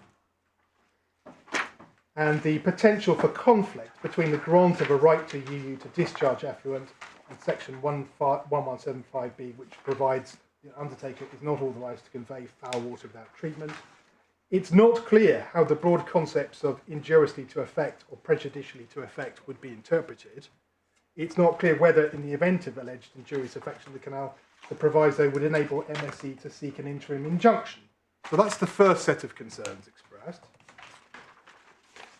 Then, in relation to environmental regulation, that theme is returned to at page 131 under the heading Environmental Regulation of UU, and the permitting regime is set out. And then at 133, at 60 to 61, this is very important, the significance of environmental regulation. The judge expresses the concern with the case made to the inspector that the private law rights were going to be asserted to exercise some form of parallel supervisory control. In other words, we're saying you can't do this because it's trespass, or you can't do this because it's a nuisance. This would subject UU to two regulators, regulation by the EA, operating a detailed code, and regulation by MSC, operating via the statutory provisions expressed in loose terms with next to no machinery for that effect. In other words, asserting you're causing me a nuisance, or you're trespassing because you're exceeding the authority conferred to you by the providers. Given the litigious history between MSC and UU, the result could produce uncertainty for UU, which has a statutory duty, etc. So the judge's reasoning appears to shift not from whether or not it's required by the policy of the Act, but as to whether or not a purpose to be pursued by removing the provisos is to remove the prospect of litigation. And we will say when we come to grounds 2 that that is, with respect, not a relevant ground of justification by reference to the interest being pursued by the CPO. And then there's a section starting at page 136, the heading is right at the foot of the page, raising new points on appeal. And 3 new points are identified. The first is that we're seeking the incorporation of a narrower subset of provisos, and we suggest nothing turns on that. If we concede part of our case, that Sorry, which paragraph are you on? that's paragraph 75. Sorry, thank you. The second aspect is private law remedies, and this is the subject of ground 1D.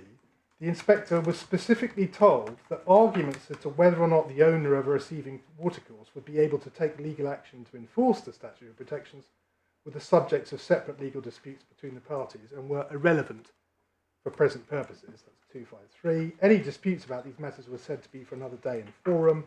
Before the court, counsel for MSC sought to downplay the submission, but it appears in the MSC's closing submissions, and it is difficult to see how it can be read in any other way than a disavowal of the relevance of private law remedies to the issues before the inquiry. And it is nothing of the kind. It is a passage which, even read on its own, still less read in context of the submissions as a whole, simply says you don't need to resolve this question of law as to what causes of action we are able, consistently with Marchage, to assert. That question of law is the subject of the 2018 proceedings, and whatever the law giveth through the provisos, we will have. So that's what's said at 76. The reference to separate disputes is explained in 77 to be the number 2 litigation, and the judge sets out the state of the law in time at the time of the decision, which is the Court of Appeal's decision. 78 summarises our case.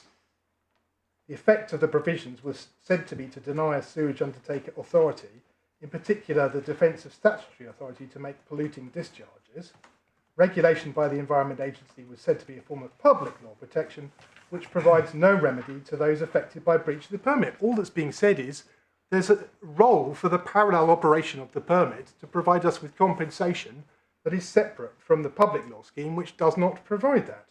Private law causes of action in trespass and nuisances were said to constitute the only fully effective remedy for injurious discharges, which they are, because remediation is no remedy, breach of enforcement orders is no remedy, there is no remedy for damages as of right under the statutory scheme.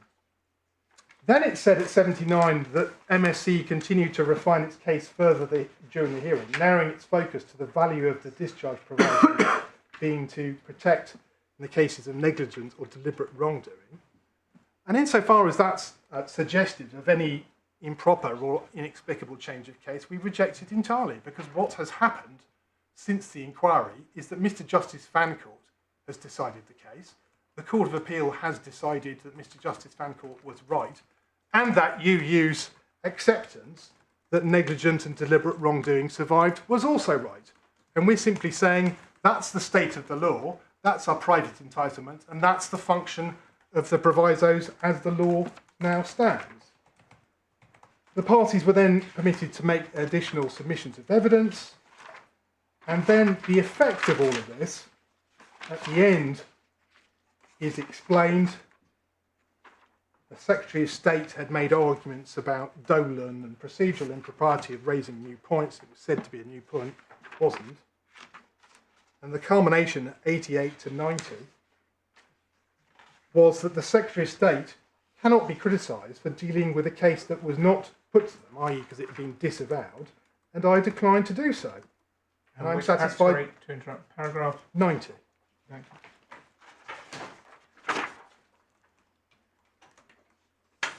And that, with respect, is a complete misunderstanding of what had happened below.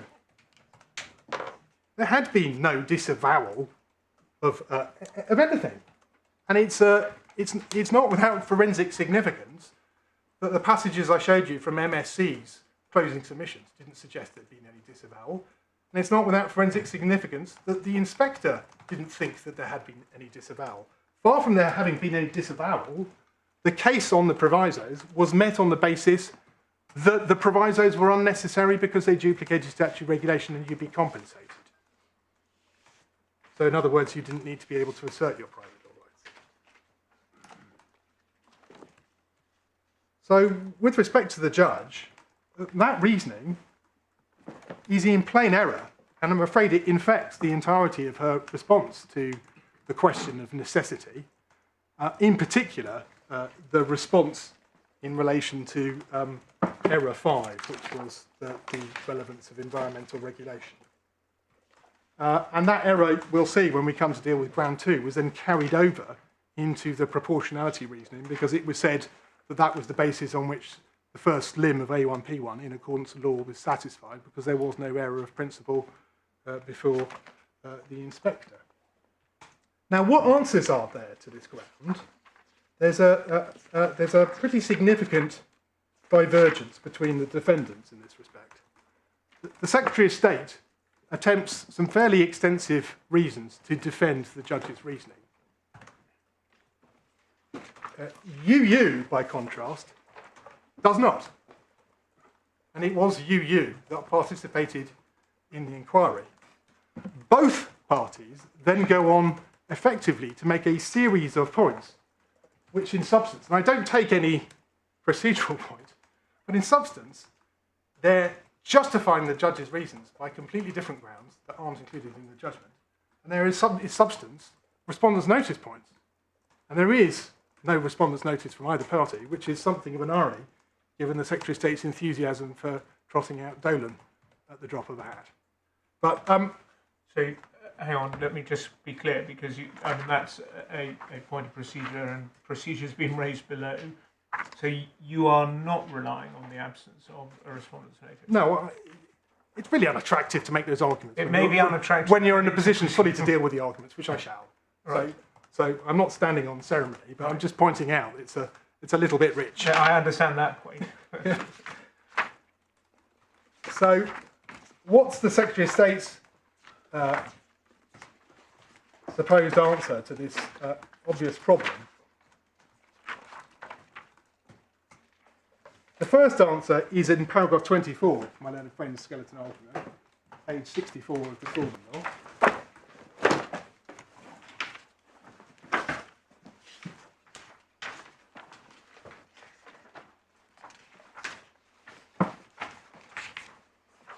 It's said to be in the context of the judge's assessment that MSC had developed its case in ways that were not a single sentence, in ways that were not put to the inspector. And in this section of the judgment, under the overall heading, raising new points, it's not in the earlier sections, as I showed you, that dealt with ground 1 more generally.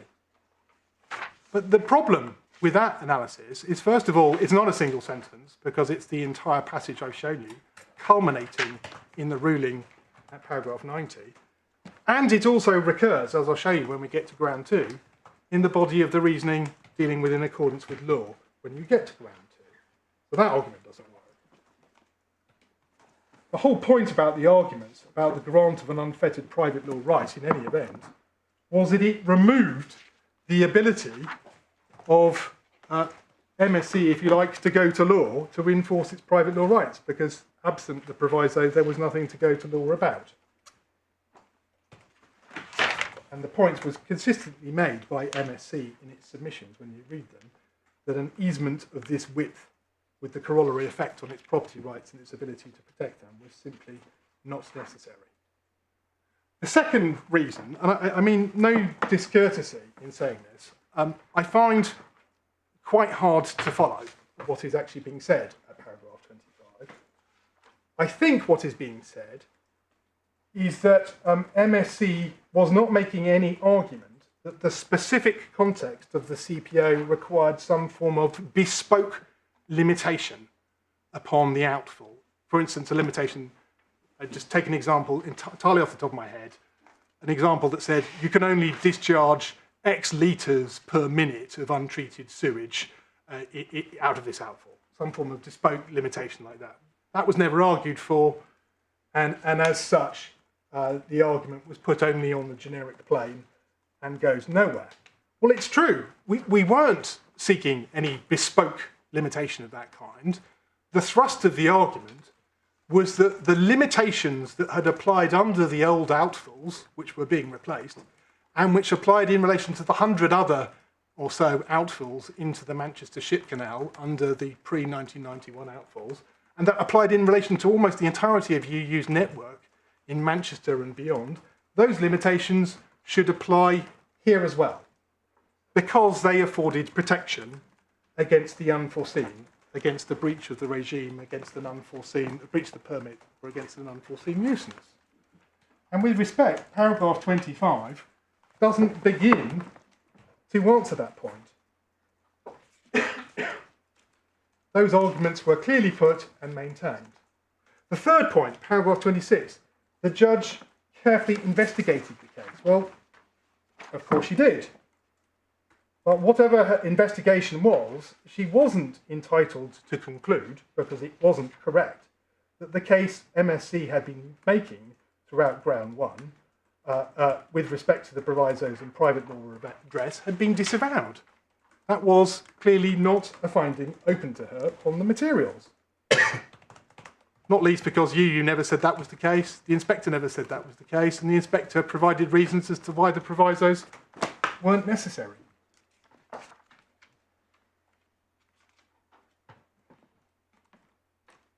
And then you come to the respondent's notice part, which is 28 and following, where they say, in any event, the generic argument was considered and rejected by the inspector.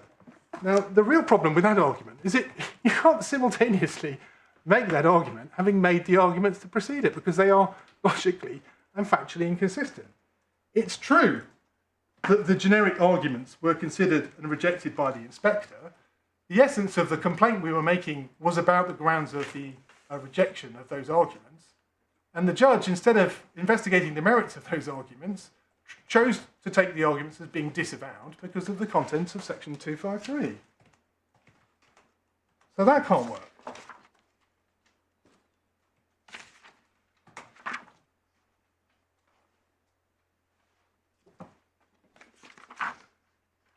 D2 doesn't address this at all, which you can see from their skeleton argument.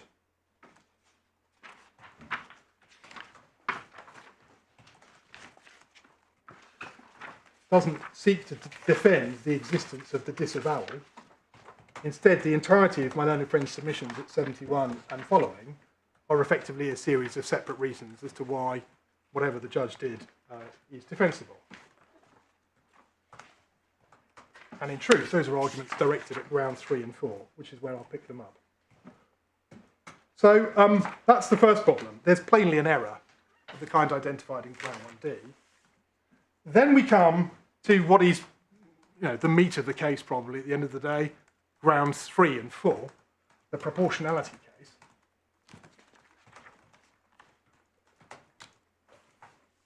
case.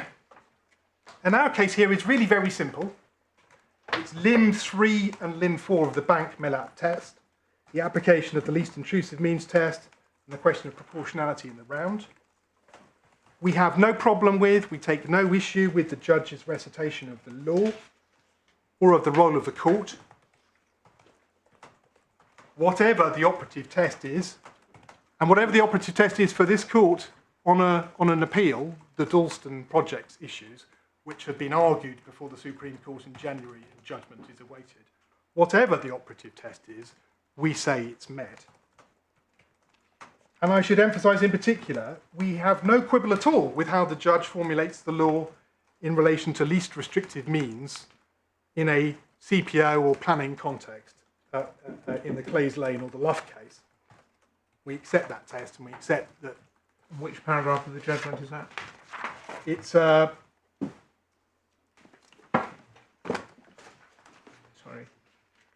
Put me on the hot, my lord. Sorry, I didn't mean to. It was just for my note. It's paragraph 102 and following. Thank you very much. Yeah. The approach is manifestly not one in which you do some form of automatic and unthinking identification of something that's less restrictive and then say that that is the choice in question. There is a considerable margin for a decision maker to choose between options, and those cases and many others, both in the ECHR and the EU proportionality context, like Lumsden, emphasise as much. But the critical issue, we say, is that in justifying your choice of one measure versus another, there still must be reasonably cognisable reasons capable of standing rigorous testing why the more intrusive measure is to be chosen. And those reasons have ultimately to be grounded in the relative effectiveness in achieving the operative purpose or legitimate aim. So let me give you an example from one of the proportionality cases, the packaging and smoking cases. You're taking measures to eradicate or reduce the prevalence of smoking. If the toss-up is between an advertising restriction, simple advertising restriction, or an advertising restriction combined with very far-reaching display restrictions, it's not enough to point to the advertising restriction and say that's a less restrictive means. The question of which of those two is substantially better at achieving the means is a question of judgment.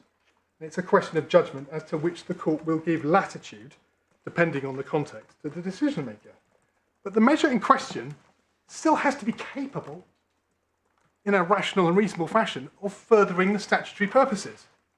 And that's the fundamental problem that the Secretary of State and UU face, which it is impossible to see how the conferral of an immunity to breach the statutory regime, to breach the Section 94 duties, to breach the environmental permits, and to cause a nuisance of the kind that the Act determines in the general provisos should not generally be caused, how that immunity in any way, rationally or reasonably, furthers the purposes of the Act.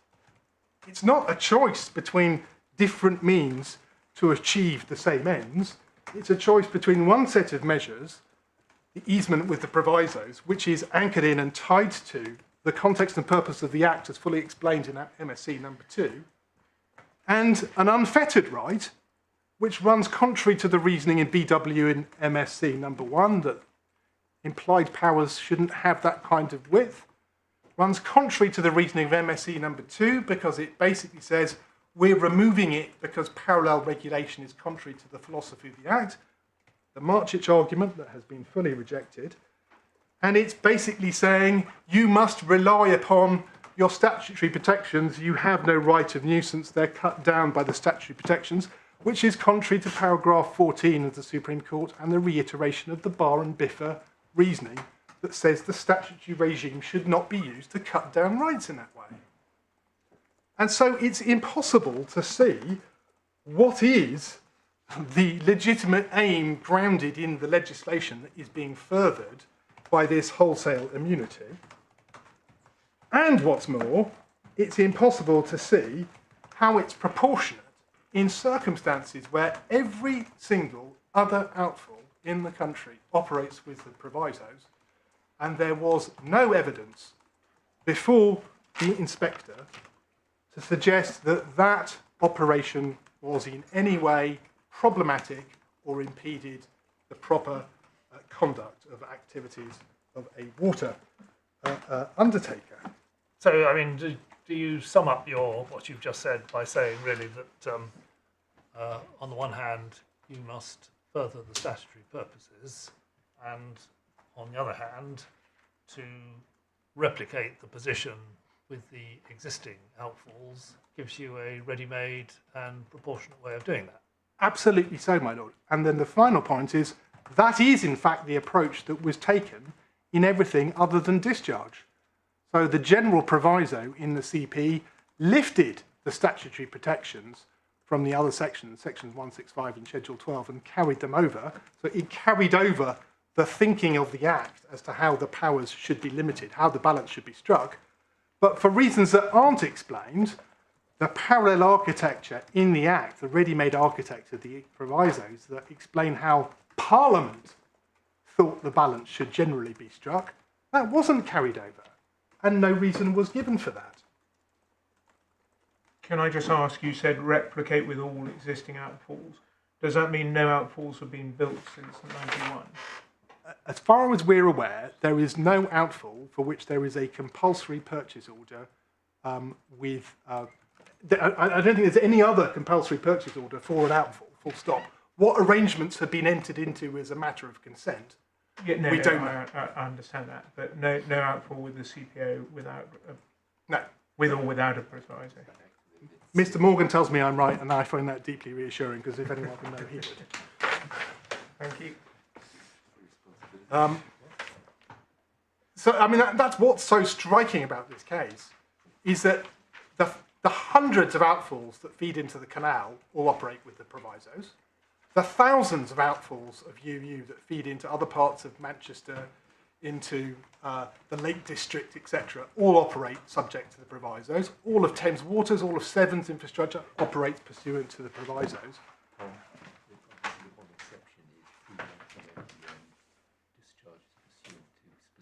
Yeah, agreed. Yeah. And the only exception is if you agree something else with the landowner. And that is the very process that Lord Justice Gibson said was intended to be promoted by the Act's removal of the implied power. He said you can either agree it or you can obtain compulsory purchase. And the question, therefore, is why that ready-made architecture in relation to the provisos isn't carried over in exactly the same way that the other limiting powers in the Act are carried over in Condition 4. And for that, there is no explanation. Now, as to the judgment in relation to this, the judge's reasons with respect are very, very thin.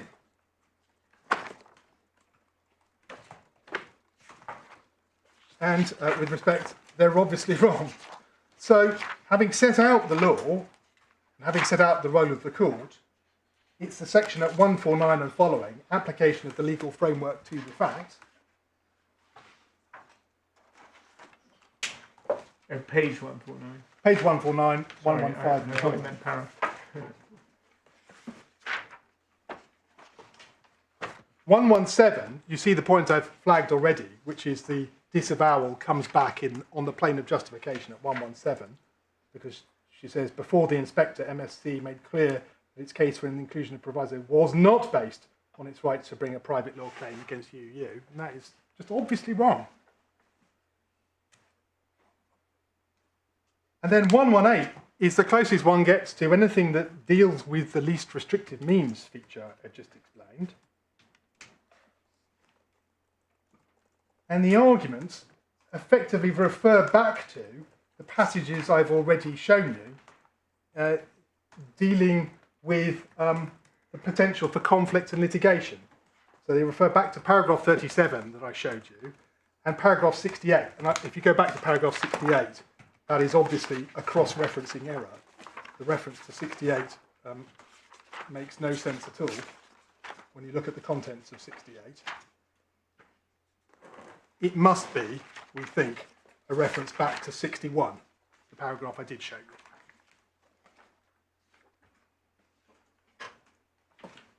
you. And this is the reasoning, such as it is. I have a concern that the protection sought by MSC could undermine the objective of the CPO. The objective of the CPO is to further the purposes under the Act. So it's exactly the same question that arose under MSC number 2. It's a concern I sought to explore with counsel at the hearing. They're their own complex scheme of regulation to sit alongside the grant of authority to you to discharge effluent into the canal as part and terms of the order. Potential for a conflict on the face of the order between UU's right to discharge effluent with the removal of the authority for the company to discharge foul water without treatment. It's not clear how the broad concepts of injuriously to effect or prejudicially effect to be interpreted would be interpreted. It's not clear whether, in the event of alleged injurious effect on the canal, the proviso would enable MSC to seek an interim injunction. Now, that is, first of all, Marchit's reasoning of the kind that's been rejected. Secondly, in relation to an injunction, it's fallacious reasoning in the light of what the Supreme Court has said as to how that will respond to the public interest. And thirdly, these arguments about uncertainty in the key terms, they form no part of the inspector's report. There's nothing in the inspector's report saying the concepts of injuriously affecting it are uncertain or anything of that kind. That's not in the passage at 908 and following. And it's impossible to sustain because that terminology is all over the Act, as I've shown you. It's all over the provisos. So understanding what the provisos mean for every other case involves grappling with that issue. It's all over section 165, which regulates the discharge of polluting water when you're doing works. It's all over section 7, as inserted by schedule 9, paragraph 3 in the compensation provisions, and it's all over schedule 12. So the judge is effectively driven to saying that the Act, which repeatedly uses this term, which is a term of art in nuisance, in any event, is uncertain, a reason that doesn't appear in the judgment. And you say, presumably, that what you want is not, as the judge describes it, complex at all. It's simply that if you discharge untreated sewage into the canal, you might get sued for nuisance and have to pay damages. If you discharge it, it's a breach of permit, then you don't have authority, and if it causes a nuisance and it's a trespass, you can be sued for it. If you discharge it and it injuriously affects the quality of the water, whether or not it breaches the permit, you can be sued for nuisance, and that is a limit on your power to discharge. And that is a limit that's applied up and down the country. That's our case. It's very simple. And then, and this is all that I need to say about fair balance, the balance of the reasoning is about fair balance. And as part and parcel of the fair balance analysis, the judge investigates the state of the law as it now is and says, what utility, effectively, does inserting the provisos have? She reviews at 125 and following the law from Marchich through to MSc number 2 in the Court of Appeal. She sets out Lord Justice Nugie's conclusions, Marchich-based conclusions, and she sets out at 126, as I've shown you, the view reached that the provisos were diminished, effectively of nugatory practical effect, as he concluded at paragraph 87. At 127, she set out the state of the law where there was a liminal category where claims were possible based on UU's concession, negligence, and deliberate wrongdoing, the so-called Dobson exception, which the Supreme Court disavowed, amongst many other things. And then at 128, you have, and I can only describe it as a glaring error, that if that is the law, MSC can bring a claim at common law in the event of any negligence or deliberate misconduct with or without the discharge proviso. And that is just obviously wrong. Because if the discharge proviso isn't incorporated, no claim at all is possible so long as what's discharged is effluent. And when you then come to Dalston projects, and I would suggest somewhat predictable but tedious exercise of categorisation, my experience of proportionality cases is people argue about categorisation till the cows come home. But at the end of the day, any advocate making the submissions I'm making ends up in the position of saying, I don't care what the test is met.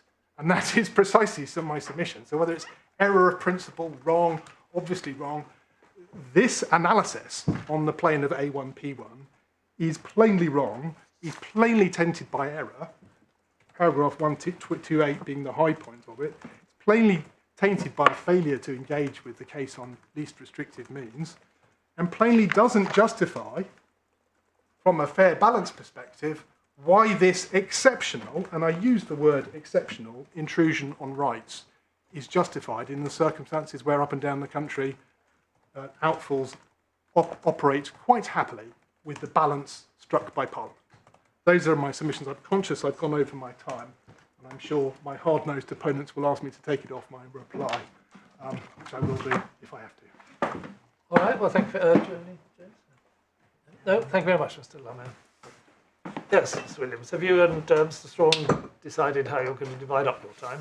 My Lord, yes, and I am going to address the court on ground 1D, and then Frederick Blackmore will address the court on the human rights arguments under ground 3D. And between us, we aim to be about an hour and a quarter, which should leave Mr. Straw and Mr. Garvey with an hour. Very good. My Lord, my submissions in relation to 1D and some of the underlying groundwork will address the scope of the permitted ground of appeal, the case made to the Secretary of State in respect of the order and the discharge proviso, the inspectors and the judges' central conclusions on those cases as made, and I will make submissions to the effect that ground 1D does not go to the effective reasoning of the judge that dismissed the appeal. Secondly, that ground 1D misreads the judge's conclusion at her paragraph 76.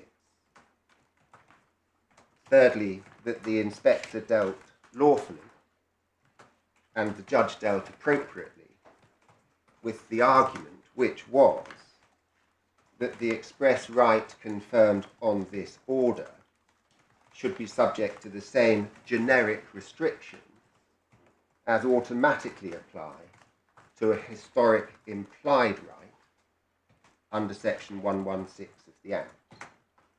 And fourthly, insofar as they're maintained, any residual arguments that are raised as consequential on ground 1D go to the merits of the Secretary of State's decision rather than its lawfulness on this statutory review. So, my Lord, if I begin with the scope of the appeal and ask the Court, please, to look at the core bundle at page 25.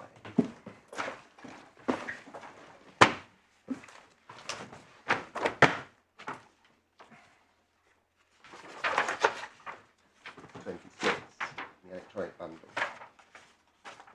Ground 1D is set out on page 25, and it alleges an error in the judge's understanding of the way in which the canal company put its case to the inspector. A number of other grounds were sought for permission to appeal, which your Lordship will see and Ladyship will see struck through in red. And that included at the bottom of page 25, putative ground 2, which related to the judge's conclusion that the canal company were not able to raise new grounds on the statutory review in the High Court. And my Lord, those arguments were those which we will return to, set out from paragraph 74 of the judgment, which related to distinctions between different private law causes of action and remedies, and the adequacy of compensation under Schedule 9. And my Lord, those arguments were rejected by the judge as being new points, and no appeal lies from that conclusion. The questions that do arise under ground 1D go to whether Mrs Justice Thornton was right in her treatment of the arguments relating to the scope of the rights sought before the inspector, and if so, what impact that has on the lawfulness of the Secretary of State's decision. And this is in the context that a statutory challenge to the confirmation of a CPO does not open up a merits challenge to that decision. And we've referred at paragraph 12 of our skeleton argument to the case of Margate, and that proposition is not controversial. My second topic then of the scope of the order and the cases made in relation to it, as the Court has heard, the order seeks the right to discharge water, soil and effluent from the sewers and the outfall into the Ship Canal. By the end of the inquiry, which lasted 29 hearing days, the Canal Company withdrew its in-principle objection to the order. As such, it was then common ground that the right to discharge water, soil and effluent into the canal should be granted, and that there was a compelling case in the public interest to do so. The discharge proviso sought by the Canal Company is reflected in my learned friend's skeleton for the appellant at page 30 of the core bundle, please, at paragraph 8. And it includes, those parts struck through are the changes between the case to the inspector and the case to this court. The discharge proviso sought included all of those subsections of section 117 and 186, and it also sought to include the specific compensation provisions that relate to the relevant sewerage provisions, which are set out in Schedule 12 to the Act. It's clearly a wider and more generic set of protections than the Canal Company now advances as appropriate. The argument to the inspector was advanced on a generic basis, and it was advanced on a basis that was said to be independent of the evidence that the inspector had heard. In simple terms, it was suggested the order should attach that full range of protective provisions simply because they are imposed through the legislation on historic implied rights to discharge under section 116, as the court has seen was the outcome of the 2014 Supreme Court decision in the related cases. If I may ask the court to turn, please, to the appellant's closing submissions to the inspector, which are within the supplementary bundle at tab 7.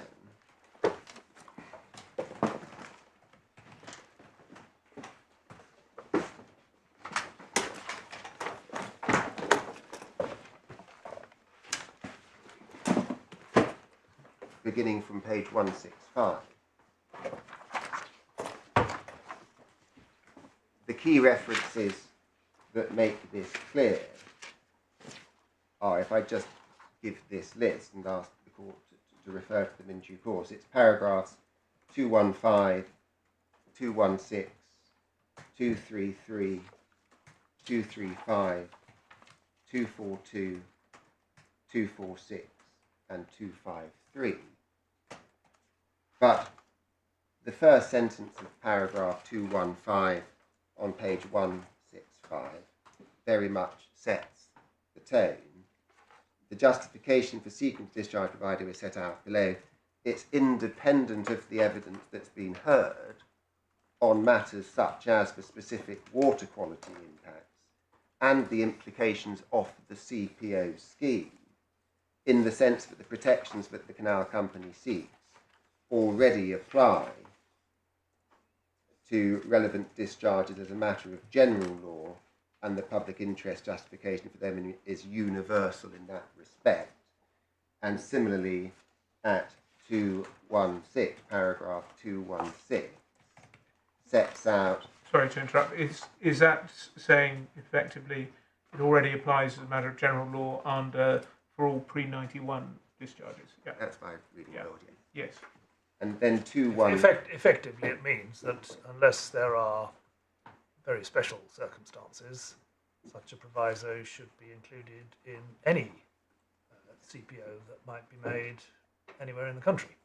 Notwithstanding what you've heard as to what the impacts of this specific scheme are going to be for matters such as water quality, water supply, flows, volume. And that is made clear in paragraph 216, that the objective, what's described as the need for such consent, is said to be to allow the owner to regulate carefully the parameters of the outfall. So effectively saying, notwithstanding the case that you, the inspector, has considered, the proviso is required as a substitute for consent, so that the Canal Company can regulate those matters. And it's for that reason that what was proposed was the wholesale carry across of the provisions. It was not, for example, to say we need a specific protection in relation to water quality under section 1175B. It was simply to carry across all of those restrictions that Parliament had seen fit to impose on historic implied rights to discharge. That was the way in which the case was put. And that culminated, that section on page 176, with the paragraph that my learned friend has drawn to your attention and which features in paragraph 76 of the judgment, that arguments as to whether or not the owner can avail themselves and take legal action is irrelevant for present purposes. The case was not subjected at specific concerns raised in relation to the scheme, but a wholesale generic protective regime. What do you say is wrong with that? I mean, it may be that if the arrangements about water quality and storage facilities and infrastructure are so good that the protections won't be needed very often or at all. But if something does go wrong and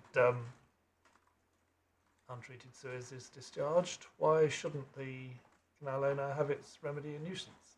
Lord, the environmental protection is provided by the permitting regime, but also the protections that are in place are specific in relation to the discharge of treated effluent, whereas the underlying scheme here was a wider one, which provided for, within a range of different ways, discharge of soil, effluent and water, hence the definition of the right that was sought, that would be from a combination of treated wastewater, but also on occasion storm overflows, which may not comply with those restrictions. And so the bespoke scheme that the inspector was considering was a full scheme justifying the specific right that was sought, and with detailed evidence as to what the water quality consequences for the canal would be. And there was full scrutiny as to what those implications would be, and there was full regard had to how the Environment Agency may police the right that was being granted. And so in those circumstances, it was considered by the inspector as unreasonable to impose those wholesale protections that are applying to a different historic set of outfalls to a bespoke scheme for a new outfall. So a storm overflow not in compliance with permit should be permitted for this outfall, even though not permitted to any of the other outfalls in the canal, or indeed the country. The permitting regime will apply so as to control and regulate the outfall and its content in terms of its chemical composition, for example, as well as the flows of water. The permit won't control from where the water that's discharged comes. It simply monitors the content and volume of it to ensure that it doesn't cause environmental damage. In the event that the permit limits are exceeded, then there's a range of potential measures, including prosecution, to ensure that any damage is undone and ultimately that the the permit is reviewed. Can I just ask you this? As I understand it, I mean, the appellant's essential case is fine. We very much hope it works. But if it doesn't and we suffer loss, why shouldn't they be in the same position as anyone else with a pre-91 outfall? They will be, because this is the compulsory acquisition of a new right, they will be in a different position. They will be in a position whereby they are compensated for their loss through the statutory scheme. And that is set at the beginning, assuming the works are done, they put in their claim for compensation, and there's a once and for all compensation sort of analysis. Yes, it will be assessed at the date of entry, so when the discharge begins, and it will be a measure of damage, which we can come to, which reflects the diminution in value of the land that results from the right granted, and having regard to the full breadth of the right that is granted. So yes, it is a one-off assessment in that it assesses damages at a given point in time, but it is future looking in that the valuation exercise will seek to ascertain what the canal company's land interests are worth in the existing situation as compared to the situation with the grant in place.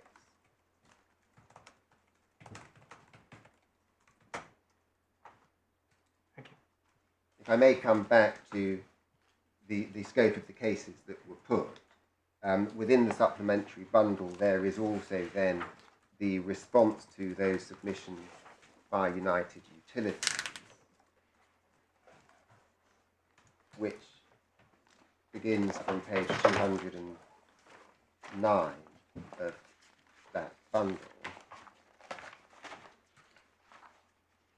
where it addresses the proposed discharge proviso from paragraph 7.88 and 7 onwards.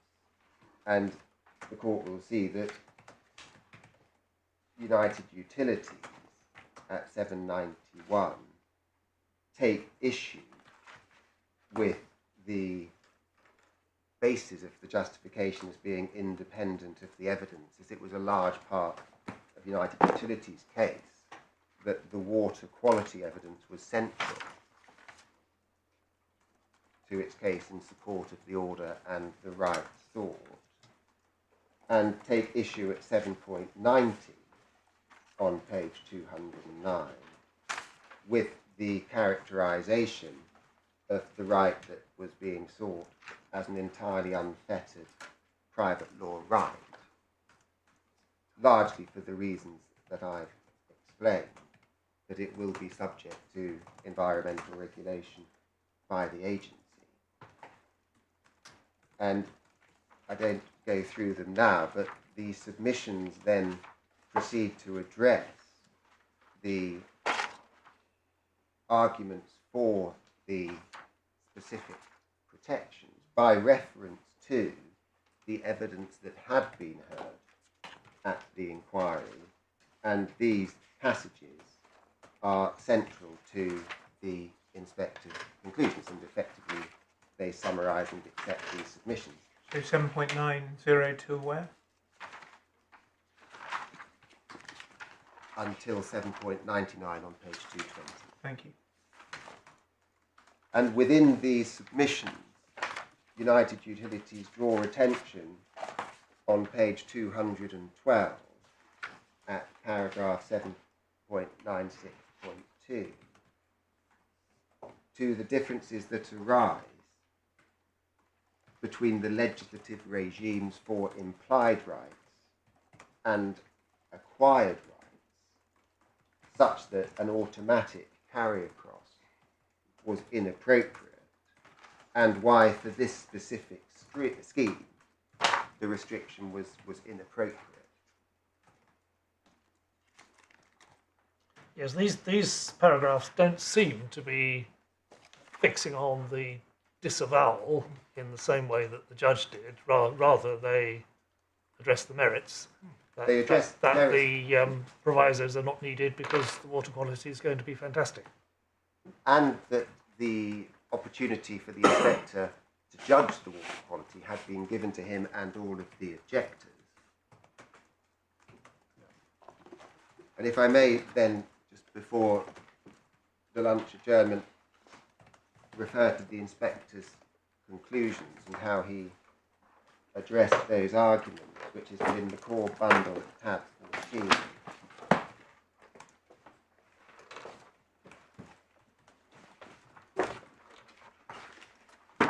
The conclusions begin from page 436, and as learned friend has said, the structure of the report is directed at assessing whether the requirements of the Act are met. That's highlighted at paragraph 847 on page 436. And then whether or not there is a compelling case in the public interest for the right sought.